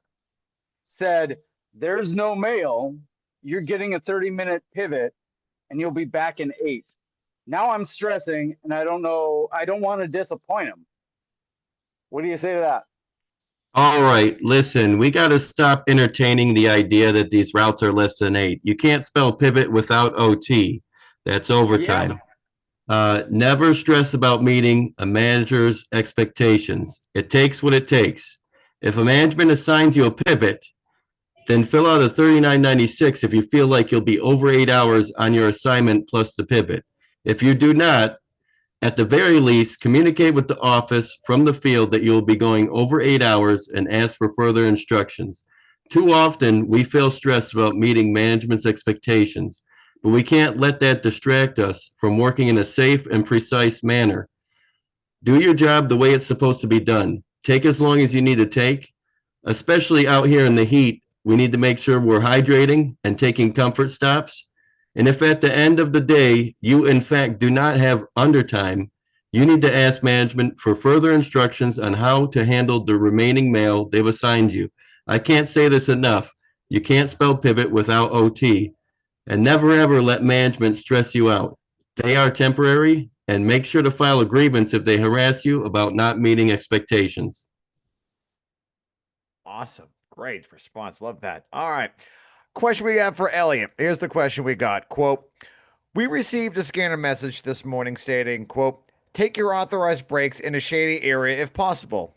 What does authorized breaks mean? Will I get in trouble if I don't tell my manager I want to take a break? Do I need permission to take a break? All right, first of all, grieve this stupid message. Anyone who understands how carriers think know that as soon as they get that, the first thing they think is, oh, I need permission to take a break. And you absolutely do not need any permission to take a comfort stop. You got to go to the bathroom. You got to warm up in the wintertime. You got to cool off in the summertime. You need to hydrate. Hey, guess what? This is a comfort stop, and it's automatically approved. If manager comes to you and says it's not approved, yeah, grieve that, because fuck them. The message itself is pretty easy to actually grieve. I always went in the first time and said, listen, I need you to go on the workroom floor right now and tell them that all their comfort stops are approved and that they don't need your permission to take a comfort stop, because I just had 3 carriers come up to me and say that they think they need your permission. Secondly, do you need to tell them when you take a break? I'm going to reference to M1860, which I know it's not the end all be all for heat safety, but it's supposed to be the guideline, right? In the guidelines, it tells carriers, hey, if you're going to take a comfort break due to heat, you need to message your supervisor and tell them so. I always pull this up during the grievance and I say, listen, I know this is for Independence, Missouri. I think we should adopt these guidelines officially. I think we should adhere to them. And 9 times out of 10, management says, I don't have to pay any more money. And I'm like, no, just sign the dotted line. And they say, okay. and they agree to adhere it. And realistically, it's best for both parties because most management, they need you to deliver mail. They don't want you being out for weeks and weeks at a time, right? So they want to give you the water. Most of them do. I know some of them are jackasses. Telling them that you're taking a break is for your own safety as well. I've had supervisors actually go out and check on the carrier, bring them ice water, bring them Gatorade, bring them popsicles. The supervisors bring us popsicles. You guys are our favorites. It's kind of throws it back into management. Like, hey, I'm taking this break. The heat's getting to me. Please come check on me. Not directly saying it, of course, but it tells them like, hey, you need to probably check in on this person. If for some reason you send them a message on your scanner and they tell you get back to work, it's not that hot, I would tell them no, and then in person I tell them to fuck off. Please don't tell them to fuck off in the scanner messages. Thank you. Sorry. Thank you, You Elliot. really landed that ending. Well, I'm sorry. I have something to say. Elliot, yeah. Thank you, Never Elliot. in writing, folks. Never in writing. I mean, like, if you do it, you got to make sure you're bulletproof in other ways. Yeah, no, thank you, Elliot, for that. So I think, Chris, we're moving into the street time section, right? We are. All right. I got a question for Miss Eubanks, Mallory, the best co-host ever. This is the question. I was told by management that unless it's 110 degrees, Jesus Christ, I can't read these seriously. Okay. I was told by management that unless it's 110 degrees, I can't take additional comfort stops. Okay, I'm first of going on all, mute. I can't deal with this. where did they get 110 degrees? I would love Out to of their ass. Yeah, exactly. I would love to know where 110 degrees specifically, like do they think if 109 you then don't get, that's insane. So M1860, which Manny brought up a minute ago, that settlement was restricted to Independence, Missouri. However, correct me if I'm wrong, Manny, it can still be used as like a supportive documents or like evidence in a case. Arbitrators will not accept it for anything other than the one line that says the employer has to have something in place everywhere where we are exposed to the heat. I think the best thing to do is rely on the HIP. Let go of 1860. The HIP that we have right now, especially that 9-page instruction and the mailer to your homes, I think covers everything we're talking about. Right. So the HIP for fiscal year 25 says the HIP is triggered during the period of April 1st through October 31st and at any other time when weather reports issued by the National Weather Service indicate outdoor heat index temperatures expected to exceed 80 degrees Fahrenheit. Additionally, the chart for symptoms instructs carriers to rest in a cool, shady area if they experience symptoms of heat illness. So if you want a real number that management can cite, they can cite that 80 degrees in the HIP. You can file a grievance over their failure to follow the instructions they were given from headquarters. Right. Again, I'll reference what I referenced in my last answer, section 242.341 of the M39. Reasonable comfort stops will not be deducted from the carrier's actual time. You can take comfort stops. It doesn't matter if it's 110 degrees in the heat or if it's negative 10 degrees in the winter. You can take comfort stops if you need to. You are not a robot. There was also M00242, and I believe that this was about route inspections. However, it still is relevant in sense that it says our position on this matter is that management should not deduct reasonable comfort / rest stops from the total street time during route inspections if deduction of the time is contrary to past local practice. If excessive time for comfort / rest stops is deducted, the matter should be discussed with the carrier. And that settlement came from 1976. So comfort stops have been a thing that have been established by the Postal Service for a very long time. Regardless of the heat, regardless of the temperature, regardless of whatever, like my question before, where if you have to pee, you have to pee, take your comfort stops regardless, because this 110 degree number bullshit that they come up with is not real. There was a summer stand-up talk that USPS issued in 2015. Stay healthy in the heat. Hot weather is here. Extreme heat can be dangerous. No one should die from a heat wave, but every year on average, extreme heat causes 658 deaths in the United States. Remember these 3 things when working outside during hot weather. 1, you need plenty of water throughout the day, 8 ounces of water every 20 minutes. 2, don't wait until you feel 2, rest breaks help your body recover. Resting in the shade or in air conditioning helps cool you down. So in a stand-up talk that management issued 10 years ago, it says rest breaks help your body recover. Is that not evidence enough that you need to be taking breaks in the heat if management is issuing stand-up talks about the very same thing? They say it is important to know the signs of heat-related illness. Acting quickly can prevent more serious medical conditions and may even save lives. So just like my last question, immediately 1767's on that. Stewards should investigate it and grieve that instruction. And that is the kind of false instruction that gets carriers killed. They say that safety depends on you, and it's cheesy, but it's right. Well, you've seen my articles. I say safety depends on me because those assholes couldn't give a crap about us. So we have to protect ourselves. Now, every single thing we're talking about here, please raise it in meetings before a problem, not after a problem. Have a record of making every good faith effort to get the attention of the idiots before they kill our membership. All right. Thank you very much for that, Mallory and Manny, on that one. Question for Corey. Here we go. Corey, question for you, brother. Quote, is there a report I could request that indicates truck usage on a particular day?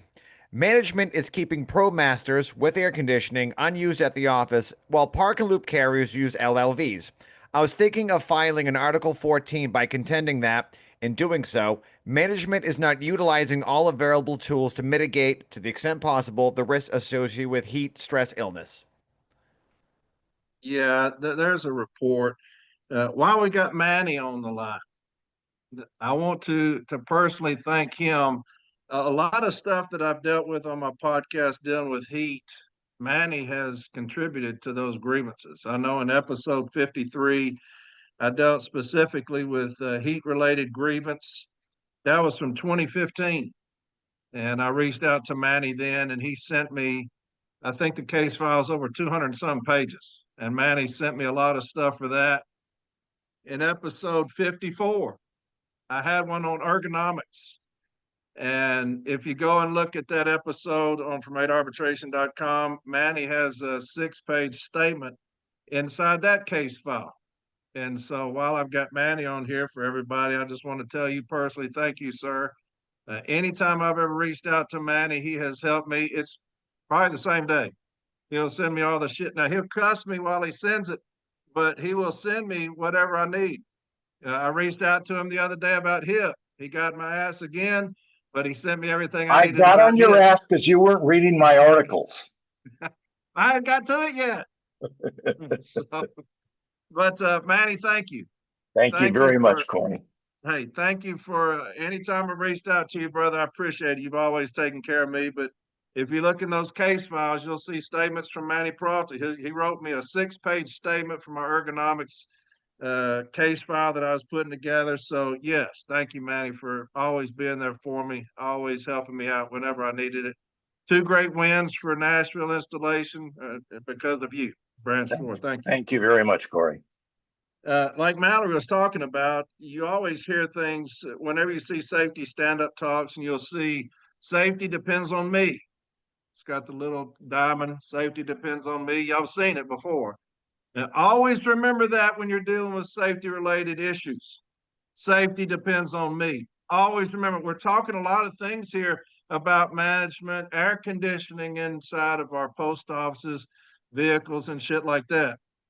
But if I'm in a station and there's no air conditioning and it's hot and safety depends on me, I'm going out to my vehicle, to the air conditioning in my vehicle, and I'm going to sit there until my body gets right. Management can raise all the hell they want to, but I'm going to take care of myself. I'm going to be safe. And so if management wants to fuck with us and say, hey, we're not going to put an air conditioning in there because we want to maintain this 45 minutes of office time, whatever y'all feel like that's why they're doing it. If it's an hour office time, if we feel like we can sweat them out of the office, I'm not going to sit in a station that's unsafe and then go out on the street that's killing people and still be unsafe. So take breaks as needed in the heat always. That's in the office as well. To me, I'm going to go out and sit in my vehicle. And if they want to take issue with that, then we'll file grievances. And I'm going to help y'all out with grievances material here in just a second. But I'm tired of my people dying on the streets and management not giving two shits about us. And so that's the reason this is so beautiful, what y'all have done here today. And thank you, John, for putting all this together. Is to let our people know, hey, the city letter carrier will take care of this ourselves. I'm glad Manny's on here, somebody from National, somebody that's been an advocate for us as far as city letter carriers for so many years. I'm glad he's seeing city letter carriers here today on this Zoom. You don't have any administration on here. You've got city letter carriers taking care of city letter carriers, and that's what's so beautiful about it. But yeah, if I'm in a station and there's no air conditioning, and I tell management, I make them aware of that, and they say, hey, ain't shit we can do about it. And I'm saying, well, hell, I'm gonna go out to my car and sit in the air conditioning. Well, no, you can't do that. I'll be damned. And we're gonna file grievances on that, okay, if they try to prohibit me from being safe. Also, authorized breaks, take authorized breaks in the heat. I've always, matter of fact, authorized breaks in the heat is one Manny reached out to me and asked me if I wanted to be on the National Safety Committee. Because of me telling management somebody needs a foot in their ass for saying that. And Manny reached out and he said, hey, Corey, I saw this email because I shot him an email. Everybody in management, Bruce Getz, I know you remember him, Manny, but Eastern Area Safety Manager, but take breaks as needed in the heat. And people, when they say authorized break, all breaks are authorized. I see that online a lot. People say all breaks are authorized. That's not the case. It's a dangerous message, like Mallory was saying and others are saying, for those new hires that come in and say that I call in and I'm a CCA and my shop steward and carriers tell me, hey, take breaks as needed in the heat. Call in and make sure you make management aware to take a break. And they call in and they say, hey, I'm going to take another break. Management says, I'm not authorizing that. So what do you do now as a CCA?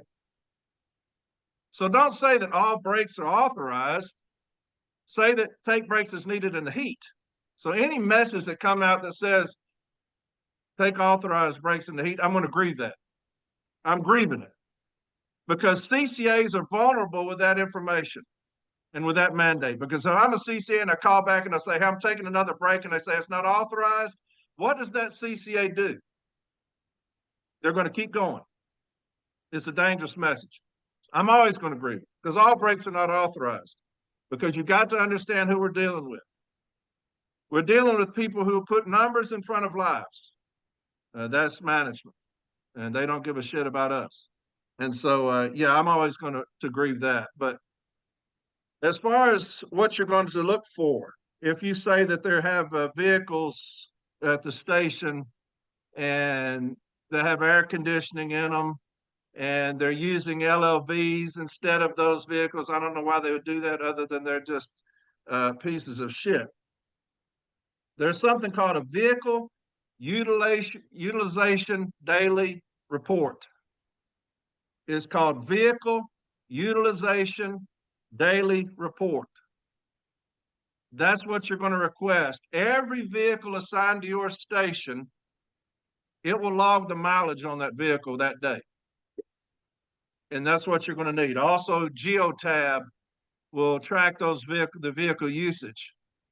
And so that's what you're going to request. And I'm going to read something. It's going to take a while, and I apologize. But as a new steward, you're thinking, what am I going to deal with safety? What do we have for dealing with safety? You need a list of those things that you're going to cite when you're dealing with safety-related grievances. And I'm going to read just a few of them, but that will help you out. The amount of things that are in place for us as city letter carriers and shop stewards to use against management when we're dealing with safety. And everything that you see, you will see that there's an obligation, a commitment from management, the employer, to us, the city letter carrier, the employee, in everything that you read. And I'm going to read some of those things for you, and I apologize. I know that we're under kind of some time restraints. We're going a little bit long, but one of the best things is what Manny was talking about earlier. And if you look up his stuff that he was just talking about, the heat training materials is some of the best things that you'll get to help out. The stand-ups will be there. The summer stand-up talks are money. Those summer stand-up talks, if you get those are money. And I'm going to deal with something here in just a second. I think my second question, I'll deal with some more of that. But here's something that you look for. M41 section 112.4. M41 section 112.4 that deals with safety. Make sure you put that in there. Article 14, obviously, as a new steward. It's in the JCAM. It's the only one that's in the JCAM. And of course, under Article 19, we're going to incorporate all of these other things that I'm going to talk about as far as EO handbooks, ELM, things like that. That's under Article 19, and we're going to incorporate all these other things. But the JCAM has Article 14 in it, and it talks about Section 1 responsibilities. It is the responsibility of management to provide safe working conditions in all present and future installations and to develop a safe working force. And so that puts the onus on management, not the union. We're to cooperate. We're to help out if they ask. But that onus is on management, right? If you go down 14.2. No, finish the next sentence. Go to the next sentence. The union will cooperate with and assist management to live up to this responsibility. And so make them do their job. Yeah, that's where we come into play. When we file a grievance under Article 14, management has that responsibility, and we're going to help them along the way. And so, yes, 14.2, Section 2, cooperation. The employer and the union insist. Now, when you look at that word insist, and I'm big on words, if y'all have ever listened to my podcast, I love words. Insist. That means demand something forcefully, not accepting refusal. That's what insist means. So the employer and the union insist on the observance of safe rules and safe procedures by employees and insist on correction of unsafe conditions. Employers shall make available at each installation forms to be used by employees in reporting unsafe and unhealthy conditions. If an employee believes he or she is being required to work under unsafe conditions, which is what all of this is talking about today. Everything that we're dealing with today, that covers that. If an employee believes he or she is being required to work under unsafe conditions, such an employee may, A, notify such employee supervisor, who will immediately investigate the condition and take corrective action if necessary. And that's what Manny just talked about. Be preemptive. Address it beforehand. If you see something unsafe, address it with management. And what does it say they're supposed to do? Immediately investigate the condition and take corrective action if necessary. B, notify such employee steward, if available, who may discuss the alleged unsafe condition with such employee's supervisor. C, file a grievance at formal step A of the grievance procedure within 14 days of notifying such employee supervisor if no corrective action is taken during the employee's tour. And D, make a written report to the union representative from the local safety and health committee, who may discuss the report with such employee supervisor. Upon written request of the employee involved in an accident, a copy of the PS Form 1769 accident will be provided. And then it talks about grievances. You've got the ELM. This is also critical. Section 8, safety, health, and environment. 8.10, occupational safety and health program. When we talk about, there's a commitment from them to us. That's how this grievance is going to be laid out. Any grievance we file against management, we're going to show everything that they have in place is a commitment from them to us to keep us safe, the employee. Occupational safety and health program, 811 general, 811.1 authority. The Postal Service is subject to public law Number 91,596, the Occupational Safety and Health OSH Act of 1970, pursuant to the Postal Employees Safety Enhancement Act of 1998. The OSH Act provides for citations, penalties, and criminal referrals for those employers who fail to comply. The Occupational Safety and Health Administration, OSHA, is responsible for promulgating and enforcing standards and regulations under the Act. 811.2 principles, 811.21, management commitment. There's that word I've been talking about. There's a commitment from them to us. If you look at the joint statement, you look at the Postal Service policy on workplace harassment, you look at all those things, 665, there's a commitment from them to us, no different in safety. Managers must demonstrate a commitment to providing safe and healthful working conditions in all Postal Service owned and leased installations. B, become involved in day-to-day safety performance. Anything you're talking about here today, when you're talking about these fools talking about 110 degrees, no air conditioning, keep it moving, beat the heat, all these other things that you've been talking about. Look at Colorado, what the gentleman was talking about. They said that they sent out these REMS messages. So he requested them, no REMS messages sent out on that gentleman that died. It's things like that when you're talking about this commitment, their failed commitment to us. C, be held accountable for safety performance and compliance with OSHA standards and regulations. See EL 802. 811.22 vision statement. And listen to this. Of all the shit we've been talking about for so long with HIP and all these other things of people dying in the streets and how management reacts to that. Vision statement, the Postal Service will become a leader in occupational safety and health for the federal government and private sector by demonstrating a commitment to integrating safe working practices into all of our services. The Postal Service is committed to participation in the OSHA voluntary protection programs. The Postal Service also engages in innovative safety efforts, such as the Ergonomics Program and Joint Labor Management Safety and Health Committee. What a crock of shit when you look at what we've been dealing with for so long. That management says they're going to be on the cutting edge of safety. And we have people dying in the streets because of their negligence. 811.24, safety philosophy. The safety philosophy of the Postal Service is stated below. A, any occupational injury or illness can be prevented. And the main ones who cause injury to us is postal management. By their neglect and how they handle the workroom floor, you're talking about air conditioning in offices, telling us that there's nothing they can do. On the street, telling people that they can't take breaks unless it's 110 degrees outside. Telling that there is no such thing as extra breaks in the heat. These are things that happen. And you see, any occupational injury illness can be prevented. This goal is realistic, not theoretical. Supervisors and managers have primary responsibility for well-being of employees and must fully accept this principle. B, management, which encompasses all levels, including the first-line supervisor, is responsible and accountable for the prevention of accidents and control of resultant losses. Just as the line organization is responsible for retaining production levels, ensuring quality of performance, maintaining good employee relations, and operating within cost and budget guidelines, supervisors and managers must likewise accept their share of responsibility for the safety and health of employees. I'm almost done. EL 801, Handbook EL 801, supervisors' responsibilities.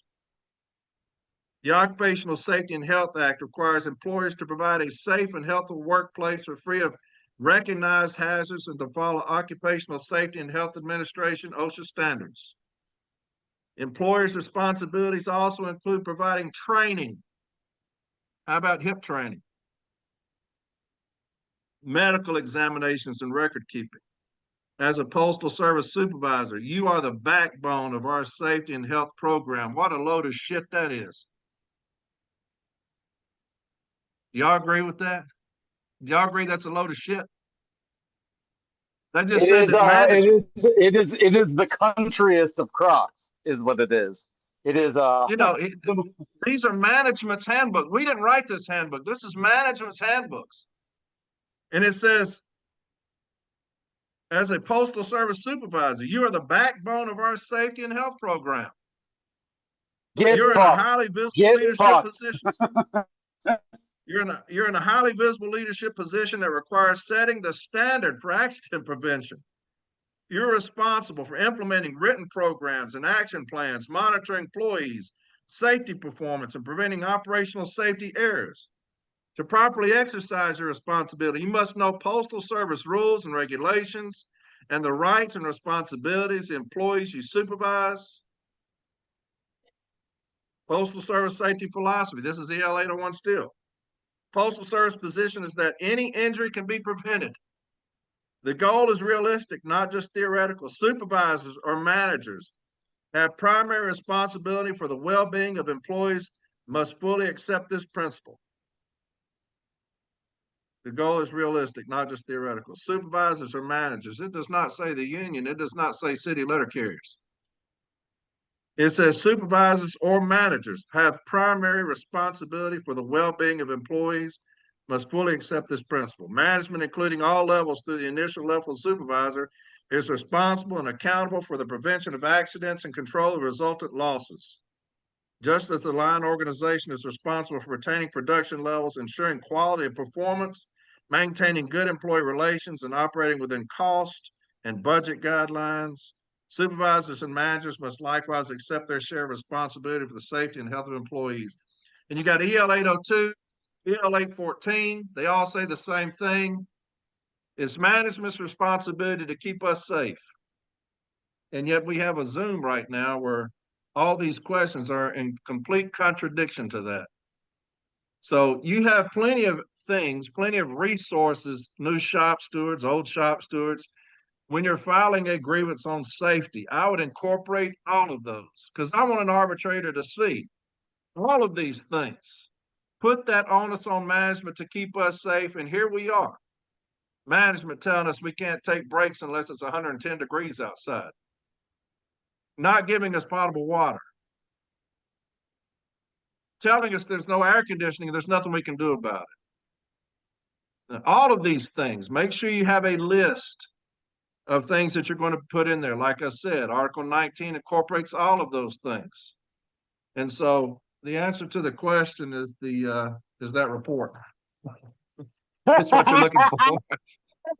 All right. That could have been answered 30 minutes ago. All right, Corey, could you elaborate a little bit more? No, Manny, was that you? you betcha. Hey, Corey, teasing you. Corey, one of my favorite things about you is how much you'll say, I don't like reading. But you say, I don't like reading like you were a high school English lit teacher for 40 years and now volunteer at the library. Like, that's how much you don't like reading. That was brilliant, brother. I love it. I love it. So we got a question now for shit. Did I lose my place on the list? Oh no, I think this is for Capone. What up, bad mouth? What up, baby?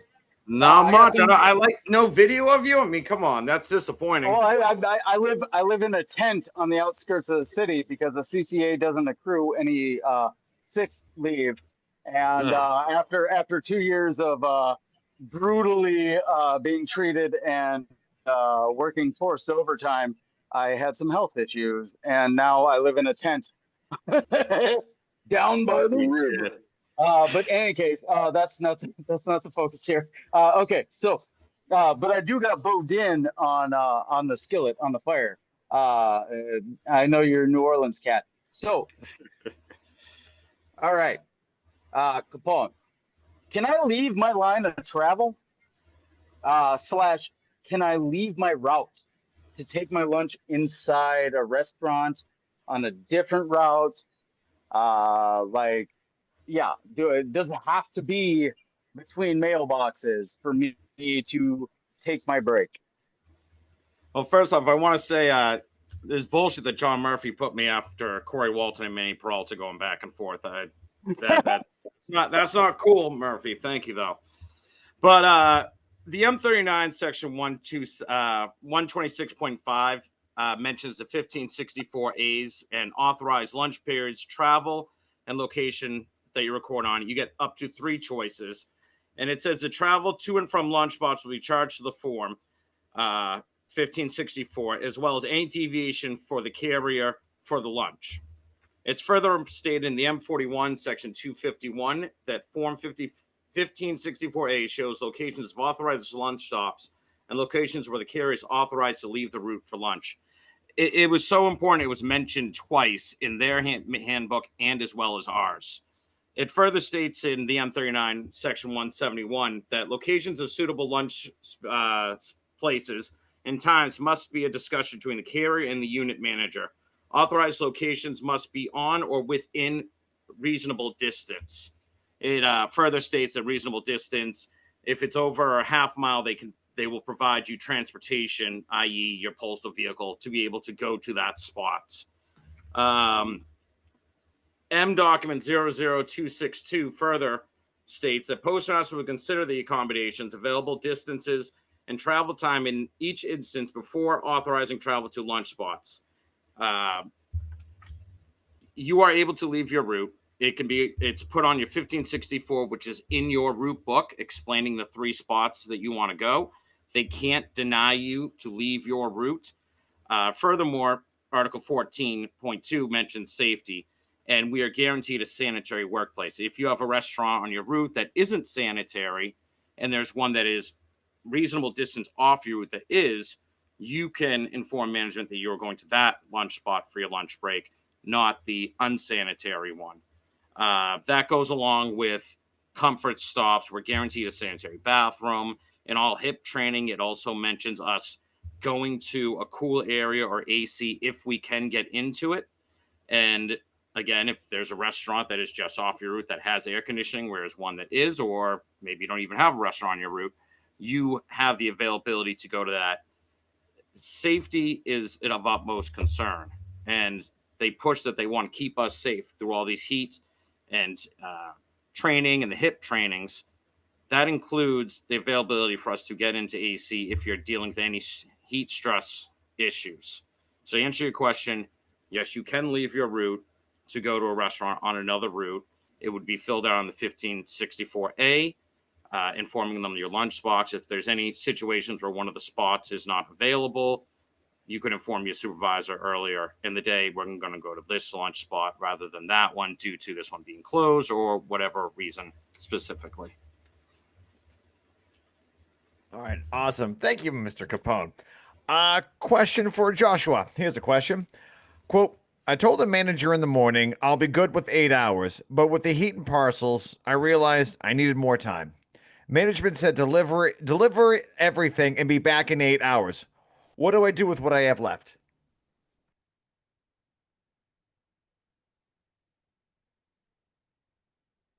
All right. So what has happened is management failed to give you clear instructions as to what to do when you could not complete your assigned delivery within 8 hours. Refer to M document 326, which states that the grievant did inform management of their inability to complete their route in 8 hours. Further, it was demonstrated that they were ordered by management to complete the route. Although there was no expressed authorization to complete the delivery of mail on an overtime basis, the permission would be inherent in the authorization to continue delivery after notification that the grievant was unable to complete the route. You did what you needed to do. You told them you cannot deliver everything and be back within 8 hours. You asked for further instructions, and their instructions were unclear. In that case, whatever you choose to do becomes inherent in their instructions. You can make the choice to either complete the assignment or bring it back because they instructed both. I would bring it back because we're not supposed to be making our own decisions, but it's a matter of choice, to be honest. If you bring it back, make sure to fill out a 1571 for the entire thing and retain a copy for yourself. Above all else, what you do not do is rush and work unsafe in order to get the mail done in 8 hours. Just like I said before, it takes what it takes. Make sure to be taking your comfort stops. Put the customer first by working in a precise manner, not a rushed one, and put your safety first. Your safety is worth more than an argument with management. If management attempts to get you for unauthorized overtime, they cannot win that. They didn't give you clear instructions. Make sure to fight that if that's the case. To answer your question, essentially you just bring it back and ask for further instructions. Awesome. Thank you for that, Joshua. Question for Brother Corey. This one's a doozy. Quote, I was notified today that my T6 was vomiting on my route Wednesday. He stated that he was dizzy from the heat and he went back to the office. He said that management told him he couldn't go home because they didn't have anyone to cover for him. They allowed him to sit in the office for an hour and drink Gatorade and water, but sent him back out. I've already filed the HIP training and it's going to Formal A. What can I do now? This is so wrong. This is why people are dying. During the informal meeting, the first thing I pulled out were the news reports of all the carriers that had died from the heat. I told them that this is why we are here right now. I explained the circumstances, with each emphasizing the incident in Independence, Missouri. I don't want to see others dying, especially in my office. I have to do something. I cannot let this go. Any and all help is appreciated. I'm kind of new to writing grievances, though. Do y'all want Sunday Corey or Wednesday Corey on this answer? Sunday. Motion passes. It's after 9 Central, so motherfucker as much as you need to motherfucker. We're getting Corey after hours. Let's go. So, and I do want Manny's participation in this when I'm finished. And so, first off, hey, before I jump in though, this question I did copy and paste from the Facebook group NALC Ask a Steward. So this is a legit question someone posted. I think it was 2 years ago under the Facebook group Ask a Steward. So Corey, go for it. yeah, I've already given a lot of the things that we're going to cite in that. Yeah, Manny, when he first started talking, went through a lot of things, and this is going to be recorded. I would go back and look at his stuff because he pulled up a lot of stuff that you are going to refer to on this grievance. Anytime you deal with this, someone vomiting, to me, it's past the point. Okay. When you look at heat training materials, and Manny was talking about that, heat training materials, they have these stand-ups that they will be there, and they give clear instructions on signs and symptoms of heat stress, heat exhaustion, heat stroke, and they will have all these things on there.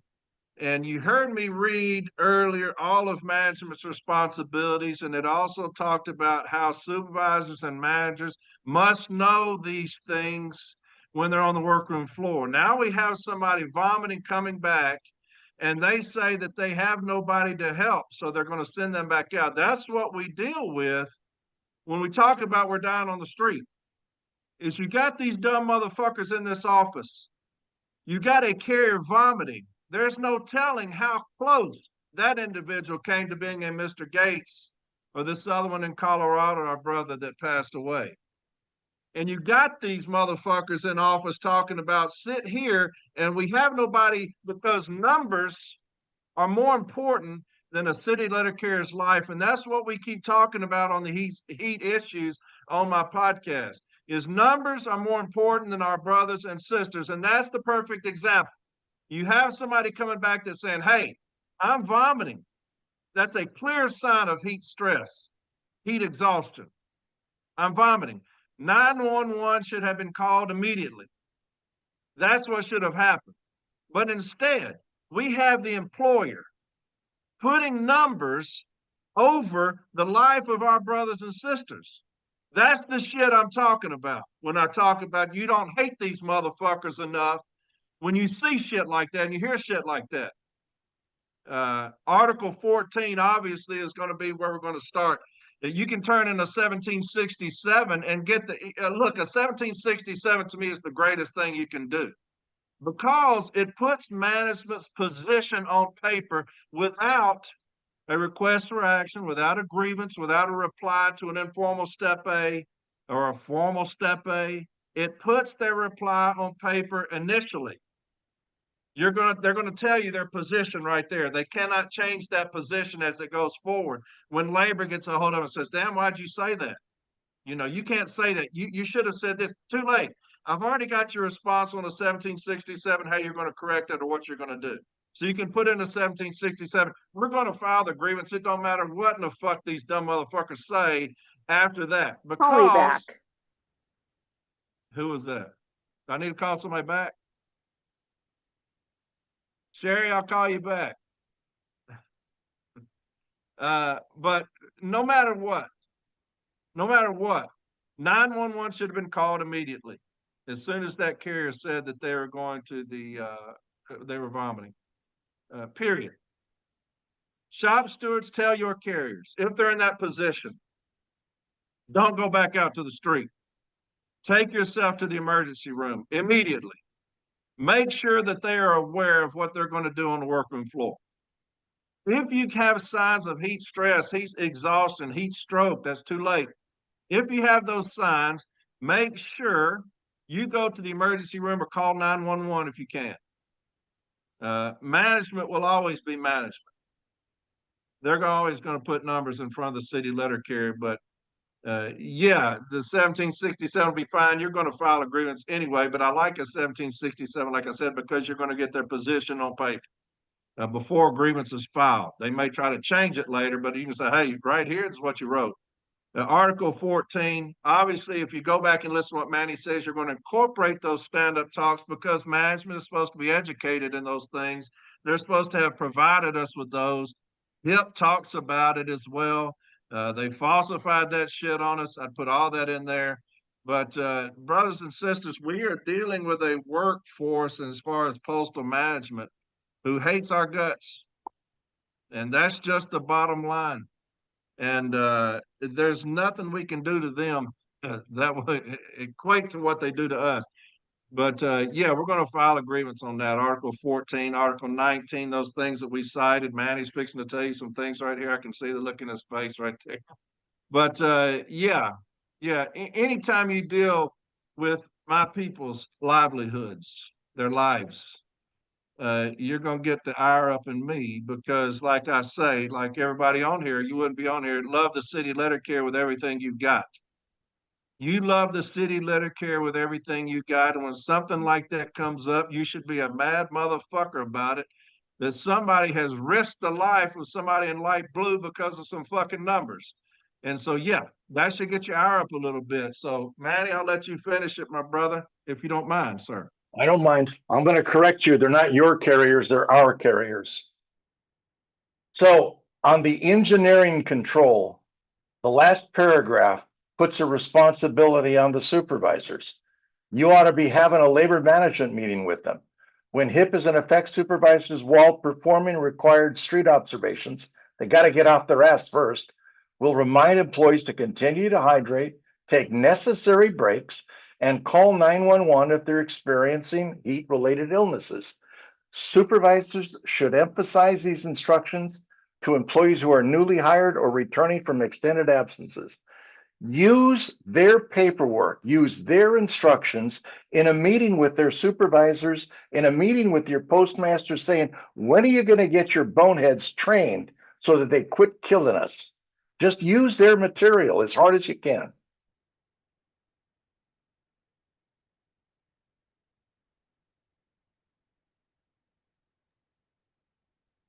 All right. Hell Thank you very yes. much for that. Yeah.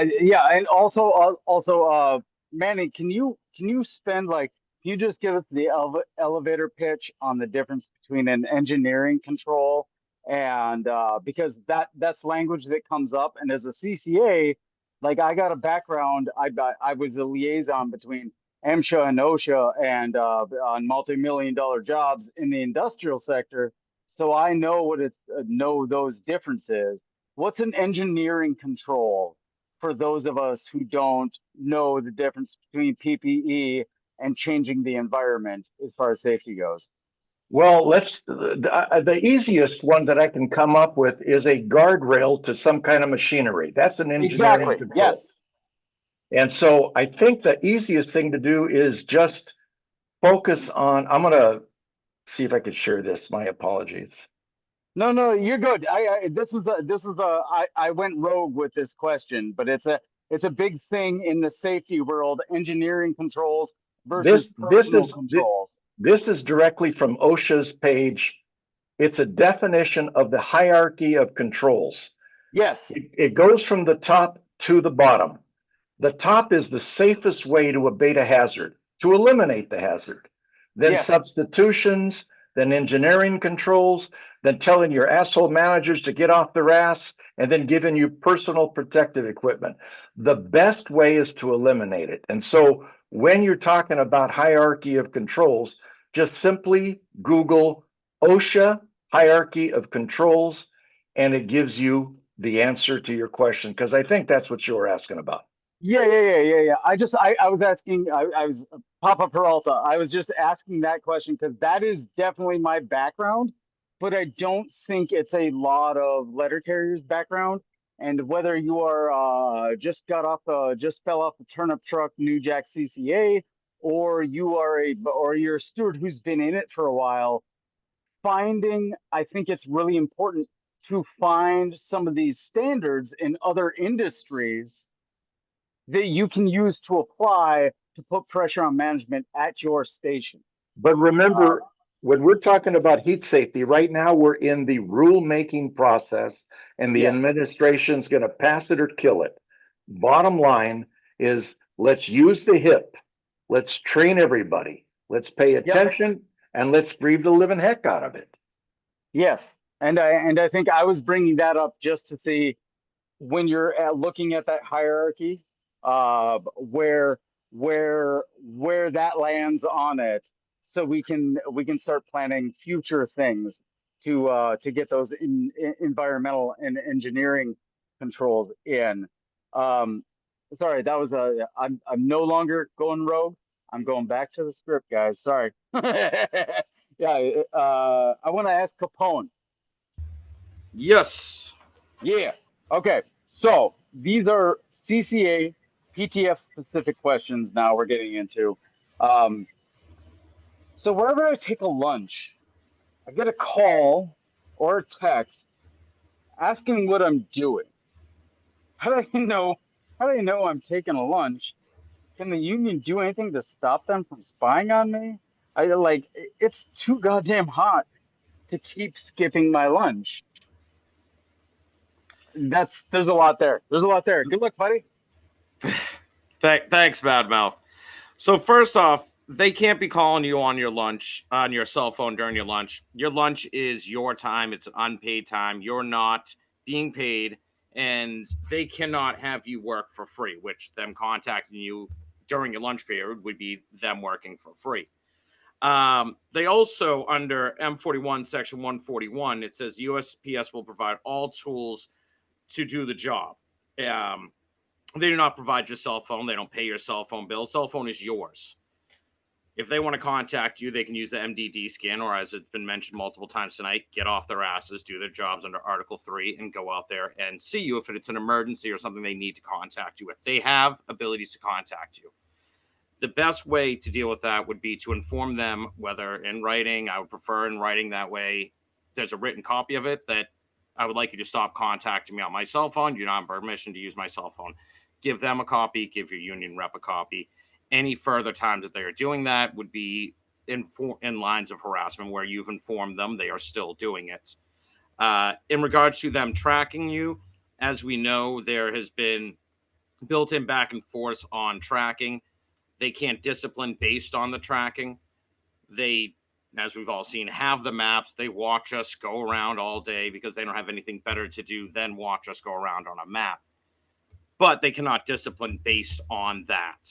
And they should not be harassing you and asking you what you're doing every minute of the day. We are not, part of our job is not defining what we're doing every single minute of the day. We're knowing what we are doing our job. We're working. Lunch is part of your work. And if they have any concerns, they can do their job instead of just sending out a text asking you what you're doing by going out there and seeing what is going on, or sending you messages on the MDD. Again, if it's during your lunch, you are not being paid, you're not required to respond.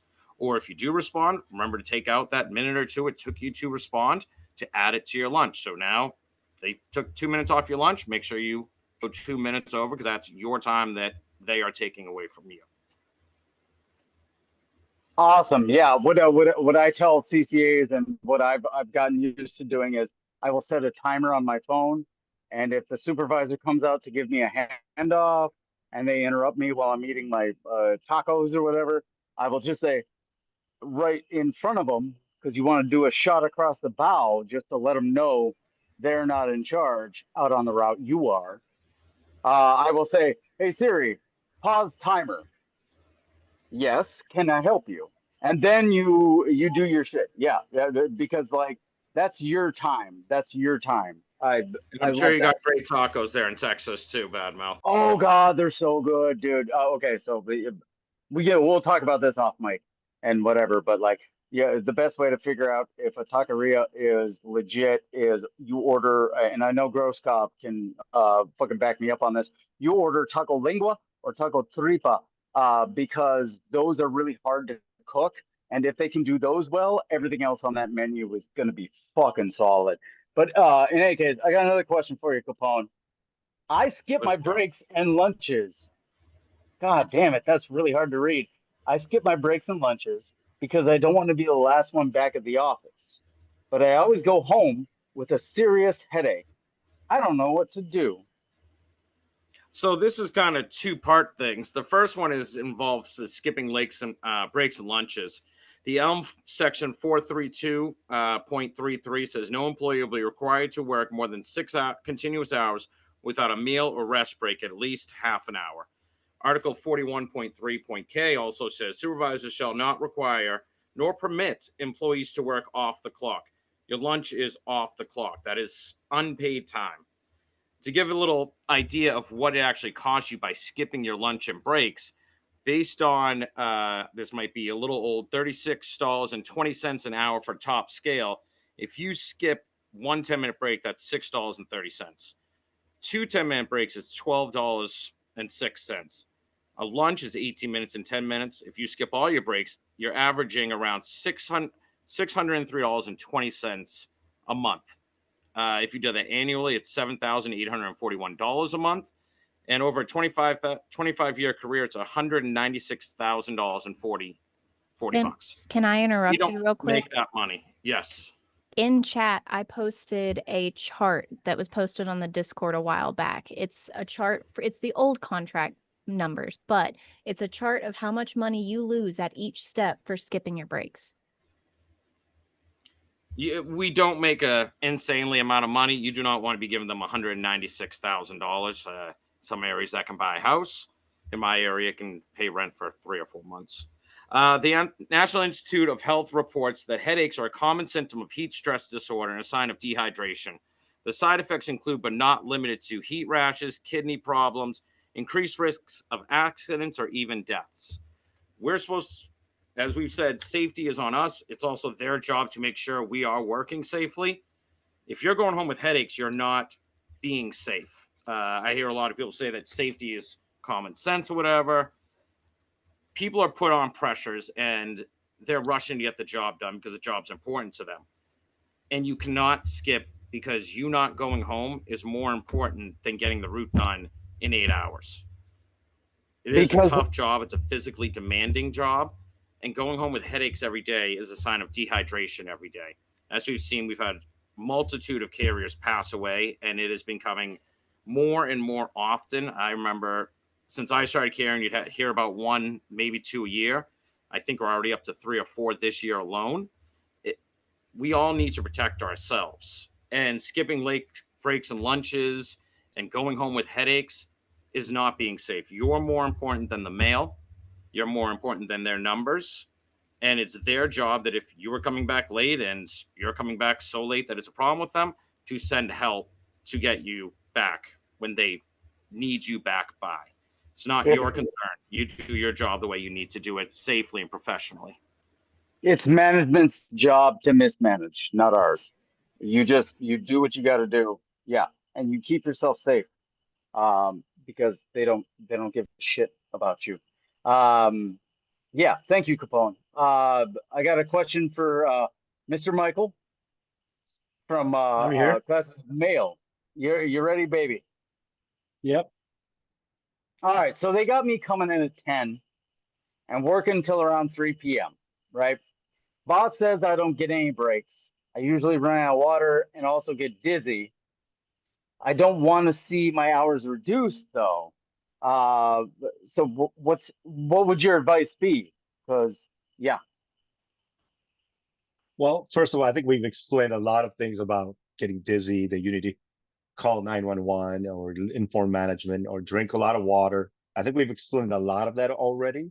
But I think what he's more worried about is being scared of management. Okay. You can't be scared of management. Um, that is where management's going to over abuse you. You know, it's just like any bullies, right? The bullies will keep on bullying you until you actually say something. Okay. Remember, most bullies are a bunch of chicken asses and when you fight back. Okay. So you have to fight back. Now, the reducing hours, there's ways to fight that. There is, first of all, they're supposed to schedule, you're a scheduled employee. So they're supposed to put the schedule the week before on Wednesday to let you know what you're working the coming up week. And if you have noticed that you're only working a few hours and less than anybody else, then that's something you can notify the steward saying you're getting disparaging treatment. Okay, that's showing every week in and out you get the least amount of hours. So you can actually show that you're getting the disparaging treatment and have the steward file that grievance. Okay. Secondly, reduce that when you to take any breaks. Again, it's a comfort steps. It's like Mallory explained is that in the M39, the comfort steps don't count against any time on the route, so you can take as many comfort steps as you want. Okay, again, that's where you have to inform management that you're going to take some more time. And if your route that you're on it takes more than 5 hours, and if you're still worried that management is going to reduce more time, then again, they're gonna still pick on you no matter what, trying to get at you, and they'll probably telling you that you're reducing the time, or they're doing that to you because they feel like you're the slowest carrier or something, or create some kind of reason. Okay, you can't allow that to happen. You got to let the steward know that, hey, I keep getting the least amount of hours in the office. So you have to inform the steward to notify that. And one of the things that I've always told anybody that's being picked on, being harassed, okay, is keep a journal. Keep a journal of everything that's going on. So on Monday, management did this to me. On Tuesday, management did this to me. So when steward is finally filing a grievance, they have a list of all the things the management has done to you. So you have to keep a journal. That's what I did, okay? When you keep a journal, you make copies of it, give it to your steward. That is your proof that you're not being treated properly. Okay. Just one of the best things is that I always say is do the SIA. Cover your ass so you can say goodbye to management trying to bullshit you. Okay. So, but anyway, protect yourself. Don't get dizzy. If you get dizzy, make sure you notify management or whoever else. Get called 911. If you're running out of water, maybe you need to bring more water. Okay. And you are allowed to take comfort steps. Go to 7-Eleven, whatever it is, get more water. Okay. So protect yourself. Your life is more important than management's stupid numbers. Okay. Protect yourself. Yes, and thank you. And yeah, no, that's a good reminder for our CCAs to keep a little notepad on them. My manager was a dick at this time, at this day, because if it becomes chronic, we got rid of a really abusive manager at my station in my first year, and it was because I got all of the other CCAs to just start writing shit down. So Michael, yeah, we should all be doing that anyway. Yeah. That's brilliant. Yes. All right, awesome. Thank you for that, Michael. Question I got for Mallory. This isn't a fear. They're all terrible questions, but this one is one of the worst. All right, Mallory, here we go. On Thursday, after completing my route in an hour piece in this crazy heat, I had a god-awful headache and I was just feeling sick. I got back to the station around 6:20-ish and was told to go help at a station 20 minutes away. I'm a CCA. I told the supervisor that I had a terrible headache and I was feeling ill and I could not go because I was going home. I was still sick on Friday, so I called in. On Saturday, I went to work and they said I needed a doctor's note. What? no one else has ever had to provide documentation, and there are people who call out all the time. What can I do here? I have spoke to my steward, and he basically says this is BS, but I wanted to get more info. So I wish that this person was in here to give more information, because the question now becomes, was the supervisor aware that the sickness was related to heat, or did they take it as sickness? Because management is required to report heat illness incidents, and I believe the union is as well. The HIP states, before an employee who has been absent due to heat-related illness may return to work, management may request medical documentation clearing the employee to work. So management can require employees who have been absent due to illness, injury, outpatient medical procedure, or hospitalization to submit documentation as set forth in ELM 865.3 in order to clear their return to work when management has a reasonable belief, based on reliable and objective information, that the employee may not be able to perform the essential functions of their position, or they may pose a direct threat to the health or safety of themselves to others due to that medical condition. But the language in that is can and may, and that's specifically in relation to HIP. So if the manager wasn't aware that it was a heat-related illness, then they really don't have much standing, because then, so this is a CCA, they obviously do not have sick leave that they could have used. So they either took LWOP or annual leave for those absences. Should a carrier have used sick leave, the ELM 513.361 says, for employee absences of 3 consecutive days or less, supervisors may accept the employee's statement explaining the absence. Medical documentation or other acceptable evidence of incapacity for work or need to care for family member, or when the supervisor deems documentation desirable for the protection of the Postal Service interests. Again, the use of the word may. It's only for periods of 3 days or more that an employee is required to provide medical documentation, or if you're on restricted sick leave. But if you're on restricted sick leave, you should have already known you were on restricted sick leave. They're supposed to tell you, and it takes them like 6 months to get upper management to approve restricted sick leave. So your steward is essentially right. Screw the documentation, because as long as it was not truly a heat-related illness, they cannot force you to get documentation. You grieve, and if they do force you, if you really want to fuck with them, you can grieve it and then force the post office to pay for your copay that you were forced to incur. And as well as allege in the grievance that the rule is not enforced equitably per Article 16. And that can be supported by requesting copies of other people's PS Form 3971s who request sick leave, and any corresponding doctor's notes related to the sick leave, and interview carriers and management asking if other carriers have had to put in doctor's notes after that. There is a NDoc that talks about medical documentation requests. There has been mixed efforts in arbitrations relating to management requiring medical documentation. The NDoc for that is M00873. Sometimes we win them, sometimes we don't. It depends on the circumstances. But in this situation, because no one else has to provide medical documentation, I think if management wanted to issue any kind of discipline, they would not have the grounds to do it, and the union would win the grievance. All right, awesome. Thank you for that, Mallory. Next question I got is for Richie Ray, and here's the question from a carrier.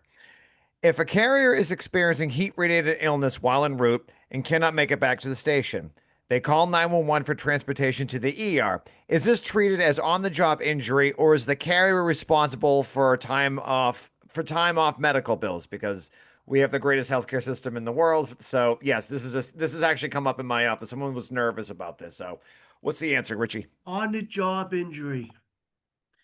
On-the-job injury. Bottom line. Listen, we got E-comp for a reason. So that way you don't have to ask for a CA1 no more. There's no excuse for anyone to submit a CA1.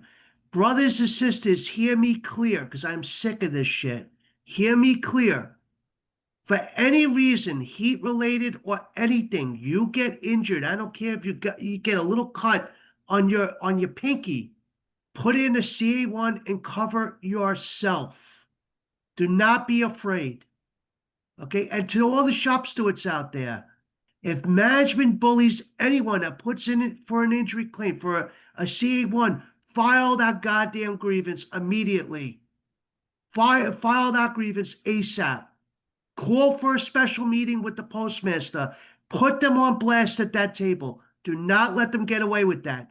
Let them know that any letter carrier that puts in the CA1 is going to be respected, just like the carrier that's going to go out with a bag of mail tomorrow. Bottom line, the bullying has got to stop. If you get, for any reason, you go out in an ambulance, I don't care what the reason is, you go out on a CA1. You do that on ecom. Awesome. Thank you for that, Richie. Fuck yeah, Richie. Yeah. Richie, I missed you, baby. Miss you too, all right, brother. I got the Bantam Rooster, Branch 41. Yeah. Another short king who picks fights with people a lot bigger than him. Like, I see you, Richie. I'm the same way. So I got one last question on this outline, and I it's for wanted, I Mr. wanted Elliott. to, I wanted to just ask you all to please fill out the initial heat injury report and send that in to me. At the bottom of the form, it has my address on it. The purpose of that is for me to track all heat injuries and to forward it to the business agent's office to make sure that they follow up, to make sure that a claim was filed so the employee doesn't get screwed. So this is right on that heat safety page in the box right above the ones that we went over tonight. So Hell yes, brother. thank you. Yeah, no, I really appreciate that. Thank you, Mr. Peralta. So I got a question for Mr. Elliott. If we get heat-related illness or dehydration, is that our insurance or workers' comp? I feel like that's kind of an extension of the last question. I'm But gonna you're say this smarter than I straight am, up. so lay it on us. I'm gonna say this straight up. Please, for love of God, call 911 if you're experiencing heat stroke, extreme dehydration, nausea, vertigo. It's okay to go to the fucking hospital. I can't tell you the number of people that are so scared to go to the hospital, scared to leave work. What, I'm going to have more work to do tomorrow. Fuck that shit. Your safety and health comes first. Please go to the fucking hospital. Now I got that off. If it occurs during regular working hours, it's pretty obvious. We know it's a CA1. Hey, it's an on-the-job injury. Of course it's a CA1. It's workman's comp. If you go home and then you start experiencing the symptoms, or you just realize like, hey, I'm getting nauseated, I'm dizzy, it can still be a CA1. It probably is still a CA1. You just have a little hurdle. You have to get the doctor to say, explain to the doctor, look, I was working outside for 8 hours. It's 100 degrees out there. I got home. I don't know how much time went by, an hour went by, and suddenly I just got hit with this. It's going to be a CA1. The doctor's going to be like, yeah, this is obviously related to work. In that situation, as soon as you get to the hospital and you start getting treatment, contact your supervisor and tell them like, hey, I just went to the hospital. It's a CA1. I'm filling my I'm going on to ecomp. I want to fill out my CA1. I'm just letting you know. That way you don't have any issues with that. So that's my answer. All right. Thank you for that. And for Greg, I yield the rest of my time.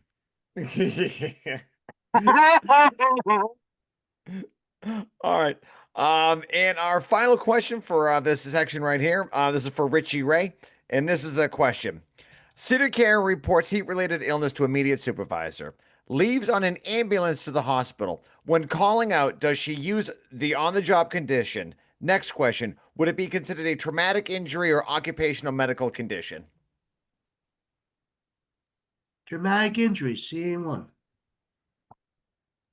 There we go. Nice and simple. Let me All right. let me Look, let me jump in on that. Let me jump in on that. Yeah, There are times we've had carriers that have suffered through 2 and 3 days of the heat, and the cumulative effect takes them past the one tour of duty, so that becomes a pain in the ass CA2.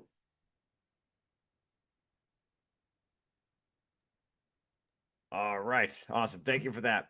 All right. So that's it for our questions that we have Can I can I prepared. can I can I can I just ask a question since we Yeah, got sure. Richie Ray and Because we're going to and open up. Oh, Papa by the way, if you want Peralta to right open here? up for the audience, if you want to get on stack, just use the raise hand mode reaction, and we'll just take questions. So if you have them, just raise your hand or write stack in the bottom right, and we'll call on you in the order we see you. But go ahead, Yeah, Batman. can I Sorry. just ask a question to kind of kick that off based on what they were just talking about? So your wet behind the ears, don't know their ass from their elbow, CCA isn't going to understand the difference between a fucking what is the difference between a traumatic injury and a conditional one? Because Manny just jumped in to say like if it's more let me than use the 4 days. example. Let me answer with Yes, the sir. following Yes, sir. example. Because On July the I just want 23rd, people to know. let me finish. Let me finish. On July the 23rd of 2012, John Watzlawick returned to work after a 6-week absence. That's July 23rd, 2012. He came into the middle of a heat wave. He got his ass kicked all day long, called in, says he needed help, said he wasn't feeling well, went home that night, tried to recover. His wife says that he was listless, didn't want to do anything, and refused to go to the doctor. The next day he went to work. His supervisor was surprised that he showed up, given the way he looked the day before. Then he suffered a heat injury. Had he survived, that would have been a CA2 because it's cumulative over 2 tours of duty. He died the afternoon of the 24th, but that would have been a CA2, not a CA1. The key really is, and if you listen to Richie and what he said, make certain that if you are struggling with the heat, don't wait another day to report it. Report it immediately, get a CA1 filed. Protect your ass and make it easier for you later. Thank you so much. That was kind of the question for us super newbies. Thank you so much. Awesome. Oh, go for it, John. Yeah, thanks for everyone for being part of this. Before we wrap up, I want to do a quick round of remarks. Not everyone was able to answer all the questions, so I want to start with Richie Ray. If you have any remarks or comments about what you heard tonight or the questions, let's hear them. Well, for one, Manny, thank you so much for being on here. It means a lot to all of us. You have no idea how much it means to us with you being here. Thank you, Um, Richie. Regarding the carrier that passed away in Colorado, hearing that story, it breaks my heart. And I think as a union and as carriers and shop stewards, we need to hold management accountable. We need to hold them accountable. We got to stick our teeth in and we cannot let go. What is happening to us is unjust. Management does not care about our well-being. They just don't care. I've seen it over and over again. You're only as good to them as what you're going to do for them today, not what you did for them yesterday. There's no business running for these people because they don't care about you. Bottom line. Tonight, I think this was great. I hope a lot of you listened. I hope a lot of you heard and understand what we need to do as a team, as a craft, and as carriers. We need to stick together. We all could disagree, but we need to be one. It's so important that we look out for each other because no one's looking out for us but us. Okay, that's the truth. And thank you to John Murphy for inviting me tonight. Thank you very much. I really appreciate that. This was a great experience. Once again, Manny, thank you so much for being here tonight, brother. Thank you. Cool. Michael, do you have any remarks on any answers, questions, or comments about what happened? No, this was a pretty cool thing to do for the first time on a Zoom meeting with everybody. Usually we only do the audio, so this is kind of cool to see everybody's faces, kind of thing. No, it's just safety wise, everybody needs to watch themselves. We're all adults, and so we can't rely on management to take care of us. We know that management most of them are all idiots. Okay. And we're the smart ones. So we got to take care of ourselves. So for anyone out there, please, please watch your health. This is your life. Cool. Thank you. Alan, you always have something to say. Jump in. You're on mute. Still on mute. Hey, that works. All Okay. right. Third time's a Yeah, charm. dude, it's been so long since I talked. Anyway, what we're doing here, we have people on the panel who don't know how to fill out a CA1. I am one of them.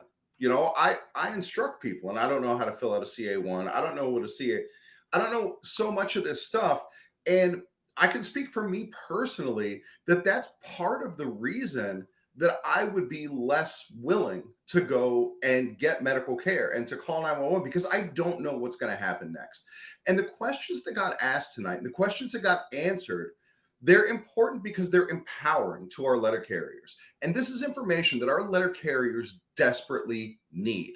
And the reason John had to put this meeting together is because our union isn't doing an effective job of getting that message to the carriers. I give all credit to Brother Peralta for writing his articles and spreading the word. And what he's saying is exactly right. But the question is, how do we get it to the carriers where they are? How many people are going to go search the website, find those items, and look at and study it themselves? We need to find ways to reach carriers where this information can actually have a positive impact on that rank and file carrier. And the fact that we're failing at this is why podcasts like Next Generation Carriers exist. And we as a union need to do more. And credit to John for stepping up and getting this education out there. Cool.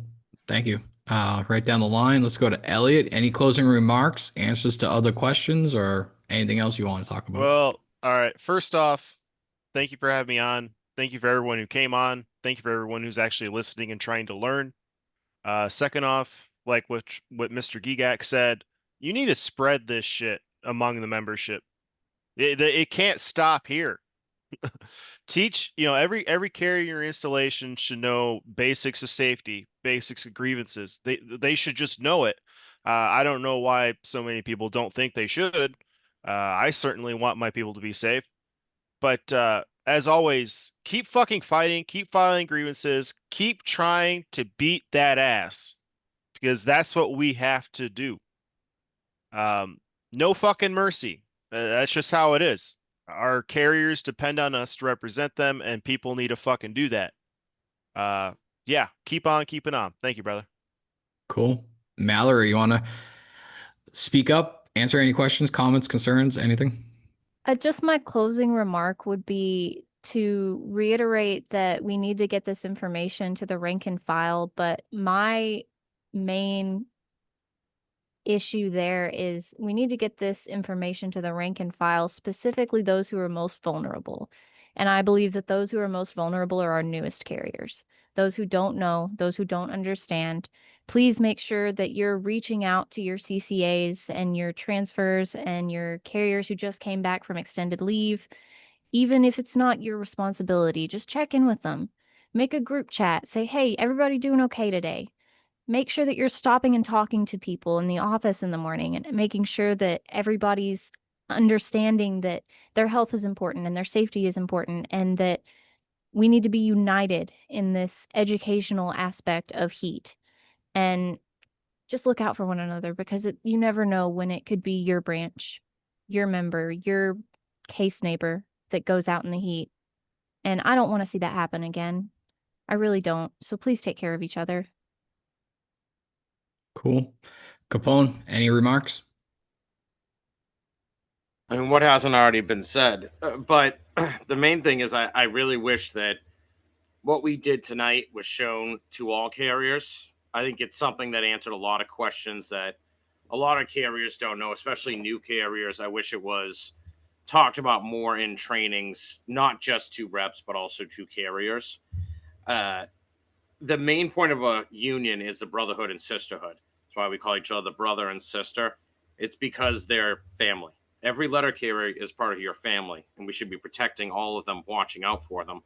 Look out for the carriers in your station, talk to them, check in on them, make sure they're doing okay. It's been said 100 times here, 100 times throughout my career. Management is idiots. They're not able to do their job correctly, let alone concern themselves with us. To us, we are numbers. We care for each other. So we need to be doing that and making sure we protect ourselves from heat stress incidents. And again, this was really a great thing to do and be able to answer all these questions and open up a discussion. I wish it was done more often in a broader scale. I hope lots of carriers watch this. Cool. Jamie, as a female letter carrier, do you have any closing remarks? You're new to the spotlight, and I would love to hear your remarks about this because everyone else here has podcasts and we have microphones, whereas you have just became a new branch president. So I'd like to hear what you thought of this 2.5 hours. Yeah. Well, I was very excited just to be included with you guys because I guess if you're going to go on the podcast for the first time, go on with all the podcasts I listen to every, all week. So it was great. I'm so happy that Manny was here. I think we've learned a lot. I know I had a family member who does not work for the post office. She's in the private sector, and she listened in a little bit, and she said she was going to take a break because she had no idea how poorly we get treated. And yeah, she's probably in therapy now. But I said, well, you wonder why I drink. So anyway, yeah, no, I'm just so thankful that you guys let me be a part of this and grateful for all the knowledge that you guys are sharing. And I just really appreciate being a part, and everybody be safe out there and take care of yourself and take care of each other. Cool. Thank you. I believe You're welcome. Eric, are you still here? You have any words of wisdom or thoughts? Just check on each other out there. We need to take care of one another. Check on those new carriers, and 10, 15, 20 years from now, they'll be teaching that to the next group of carriers coming through. So let's check on each other out there and take care of each other, because we can't count on management to do it. Just as safety depends on me. We also got to help take care of our brothers and sisters out there, and check on them out there. You see them struggling, go get them some water. You see a new carrier, ask them, hey, how much water you got today? You got a cooler? I know Corey brings that up in his podcast. That's the first thing when I go to organizing is I tell these guys, hey, go get you a cooler, $20 at Walmart, get you a cooler, put it in your truck, fill it with ice. I like doing the Simply Orange bottles, fill them halfway, freeze them, top them off with water, constantly have that stuff with you all day. So let's take care of each other out there. And thank you guys for inviting me. It was a pleasure. Cool. We have Manny and Corey, but I want to jump in real quick. If anyone's actually still listening at the 3 hour mark, my name is John Murphy. I'm just a regular rank and file. I was actually hired in July 2021, so I'm still pretty new. This goes out to all the CCAs and the PTFs, anyone that is newly hired. But when I was a CCA, I was working Sundays down here in Naples, Florida, and we have an office break. It's a half hour into the day, so we were still loading our trucks on the Sunday.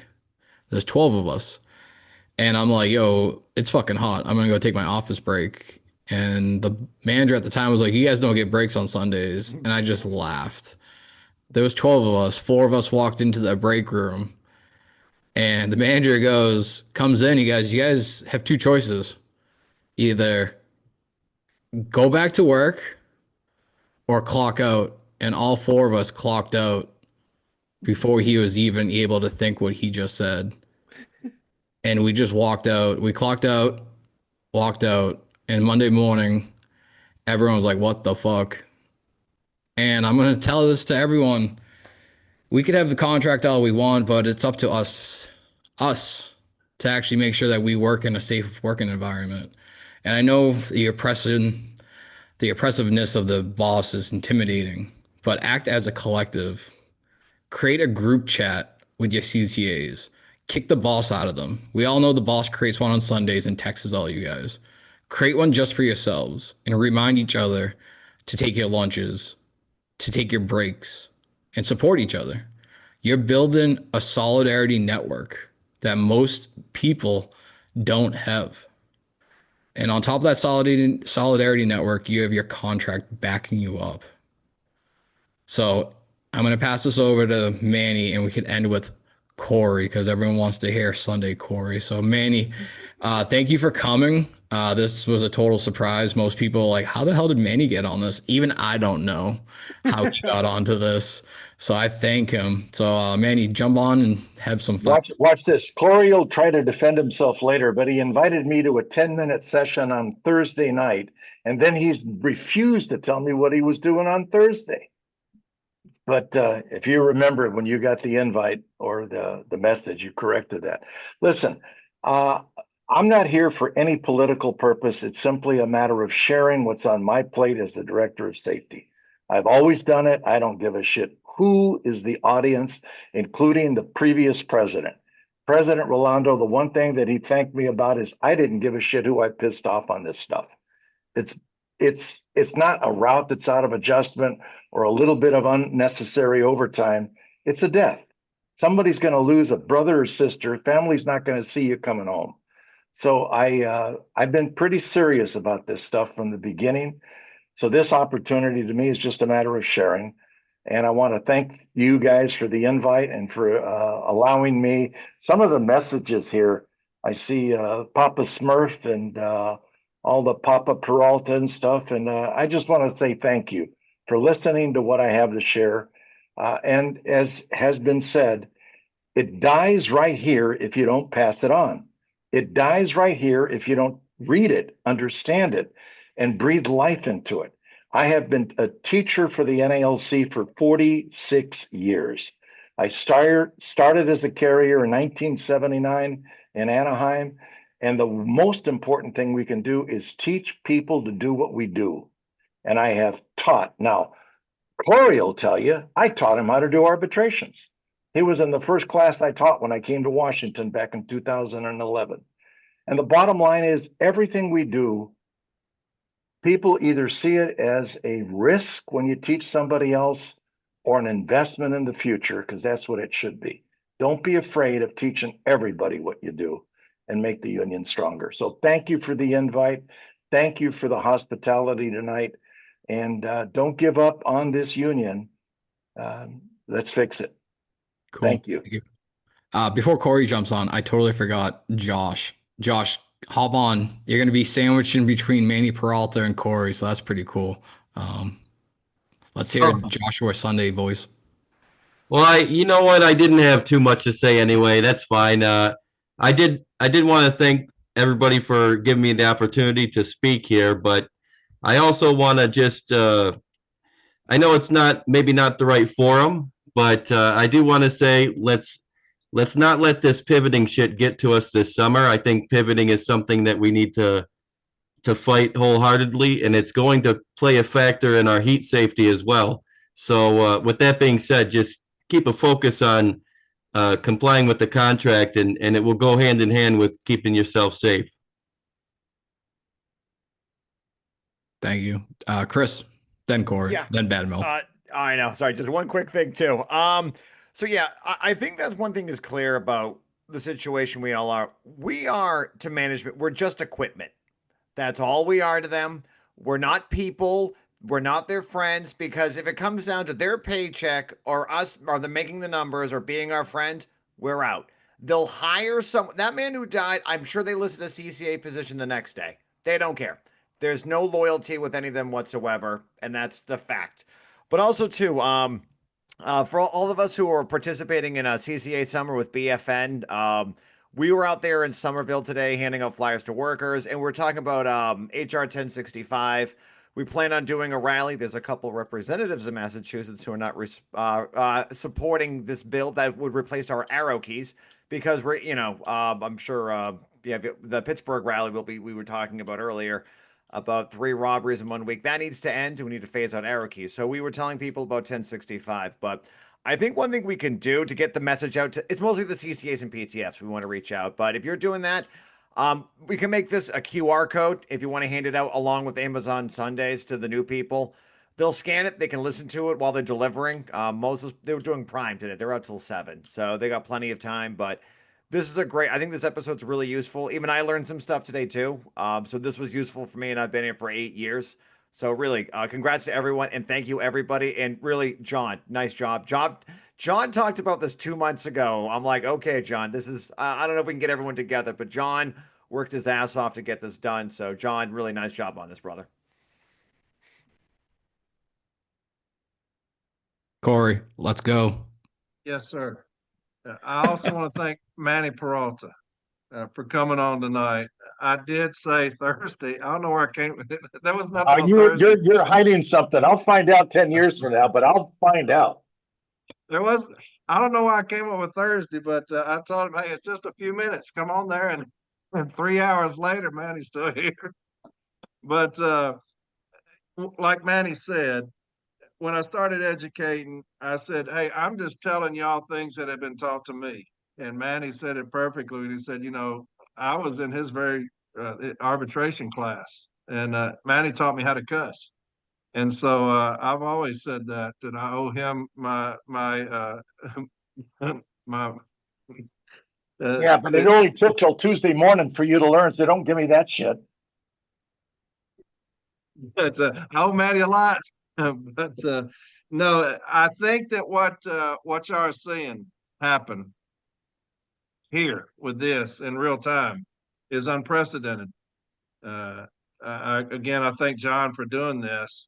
If you look at the landscape of what's going on with the city letter carrier right now, with these podcasts that have come out and continue to come out, they're still growing. It's unprecedented. And what it is it's the city letter carrier taking care of the city letter carrier. And that's what's so awesome about all of it. Yes, we have the Manny Peraltas that will come on and say, hey, and I can tell you it's not political with Manny. I've known Manny many years. Somebody says, hey, we need some help. He's going to show up and give you some help. That's just who he is. But this movement that I keep talking about is the city letter carrier standing up for the city letter carrier. And that's what's so awesome about all of it. What you see happening right now is unprecedented. It has never happened before in the history of the city letter carrier craft. Obviously, you have 1970, the strike, when they all walked out unsure for, what is going to happen. We've got to make a stand. We don't know what's going to happen, but we've got to stand up for ourselves. If you look right now, what's happening, we are back there in 1970. We have a union that has failed us as far as the leadership of this union, the top two especially. And hopefully I don't get Manny in hot water for being on here, but I'm going to tell you what I feel. It has prompted us as city letter carriers to do what we're doing tonight, to do what we're doing as far as starting different podcasts, educating each other, because of the failed leadership of this union. And so as soon as John asked, I said, yes, yeah, I'll come on and whatever you need me to do, I'll do it, because I want to be part of that movement. I want to be part of what the city letter carrier is doing right now. I want to look back 20 years if I'm still alive and say, hey, I was part of that movement where the city letter carrier said, man, we have had enough of the fucking failure of our union and the failure of the Postal Service putting us in the middle of this shit. We've been abandoned by both parties. So the city letter carrier said, hey, we will do this ourselves. We will take care of ourselves. And that's exactly what this is. It's the city letter carrier saying we will take care of ourselves and educate ourselves. I don't know if anybody on one of these podcasts is a branch president or anything like that. It's the rank and file as far as I know. It's the rank and file that said, hey, I know a little bit. I can help. And what I do know, I'm going to tell the brothers and sisters on the street when they're listening to educate. Capone is, I'm sorry, Capone. Sorry about that. But yeah, it's an awesome thing. It's an awesome thing to see happen in real time. the city letter carriers stand up for their brothers and sisters, educating. I talk about it all the time. It's because you have a movement going on that a lot of people don't understand. A lot of people, as far as upper echelon of the union, they don't understand. Obviously, Manny does. He's sitting right here with us in the middle of it. And that's the reason everybody continues to say thank you, because he didn't have to come on here and do this. But yes, it's an awesome thing, John. I appreciate you asking me. I'm honored to be here, brother, to do this. Whatever I can do to help my people, I'm going to do it. And, I've been like that for 3 years now. I've been trying to educate, trying to help my people any way that I can. I have a love for the city letter carrier, like a lot of people on here do. Probably most everybody on here do. But I love the city letter carrier with all my heart. And so it's an awesome thing to see it happen in real time. The city letter carrier take back over this union. That's fixing to happen. And because we've been abandoned too long. And so, yeah, it's a great thing. And again, I thank you, John, for having me on here. Hey, so in terms of this is William Bammer. I'm on 764. You know UPS just rejected the Amazon contract. UPS is apparently shutting down a station in two stations in Massachusetts, one in Boston and one somewhere else. So I would like any comment on that. UPS.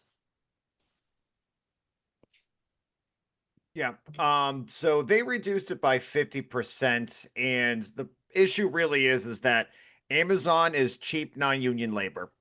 They're gonna undercut us everywhere they can. And it's gonna cost more when you have someone who's making a not even a decent wage, but we see them operating out of their vehicles, getting into car accidents, but that's what's really causing them to go cheaper.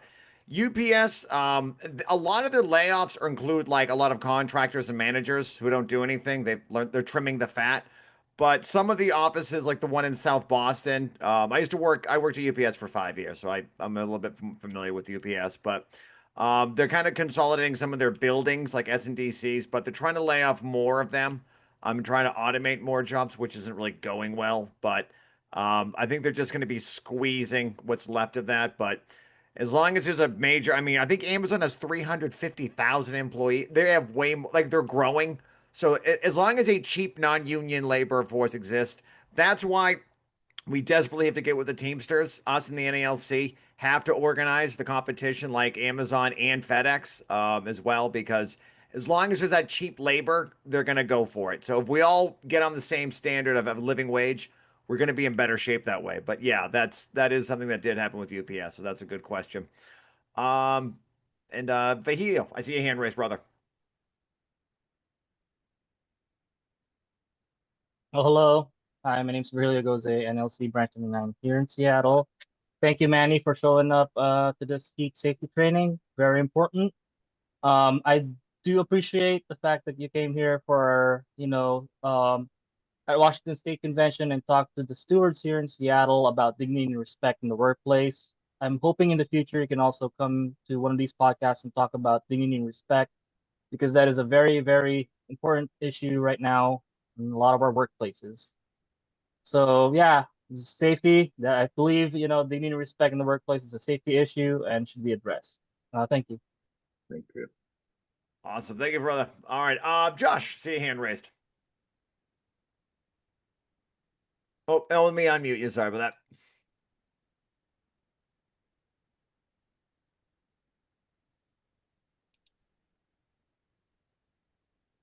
Is it asking you to unmute? Let me see.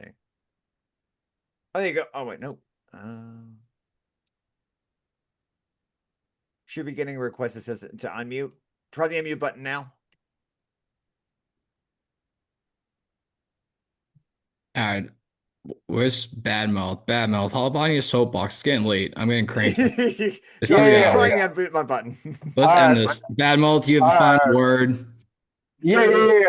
I just want to say, like, I cried listening to some of the shit in this podcast, right? Like, this is the real work. This is the important fucking work.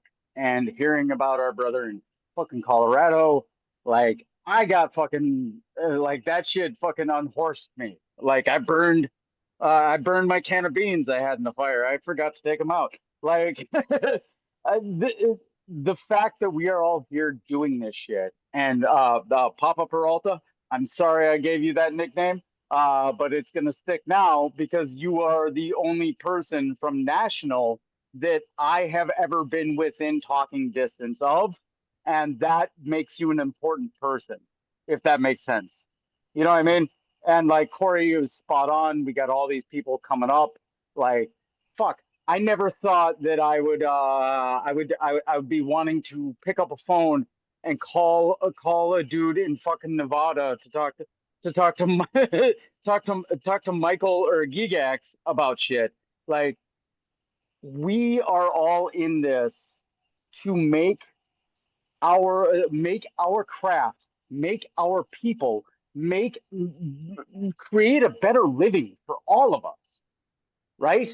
We are all in this together, and just just you got people with union experience, you got people with no union experience, you got people with official positions, people with no positions, and we're answering questions that fucking CCAs who are just fucking pissed and like kick dogs getting brutalized by their own union and their own fucking like employer, just trying to ask silly questions that seem silly. If you get fucking pissed enough to do that reading yourself, I want to say thank you to Walton for fucking kicking all of that shit off.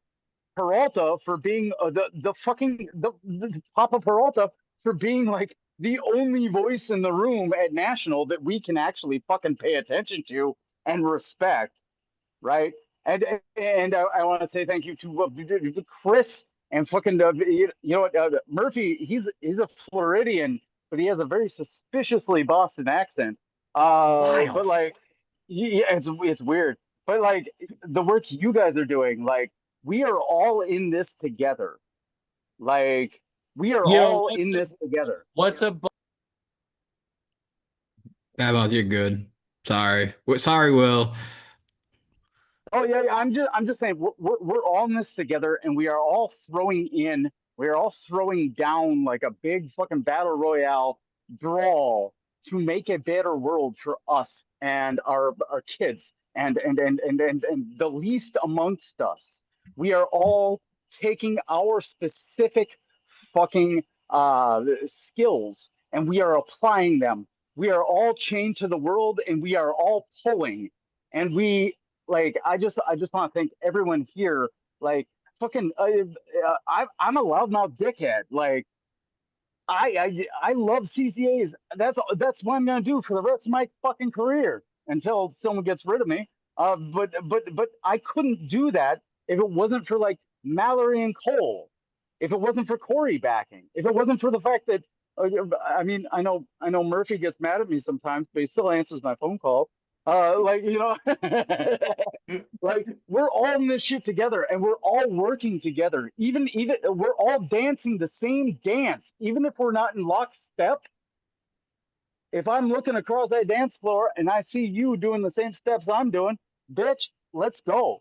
Like, we are all in this together. I love this shit so much. And I just want to say thank you to everyone who's involved in this shit because you know, we are only as strong as our weakest link.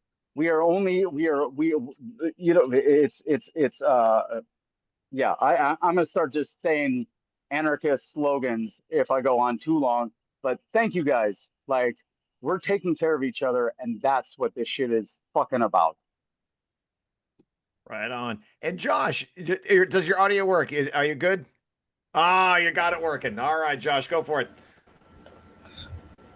Yeah, all I really want to say is that we have the contract, and it may only be just a piece of paper to some, but to us, it's like the ultimate weapon. Pulling everything out of like the JCam, the Elm, the M41, the M39, you know, that's your biggest tool in the toolbox. And Manny pulling different things from what management put out. Remember, that's management's handbooks. Those they wrote those. So pretty much you're just using their own tools against them. And that's the beauty of it. And I want to just say thank you for everyone for hosting this. Thank you for John for putting this together. This is phenomenal.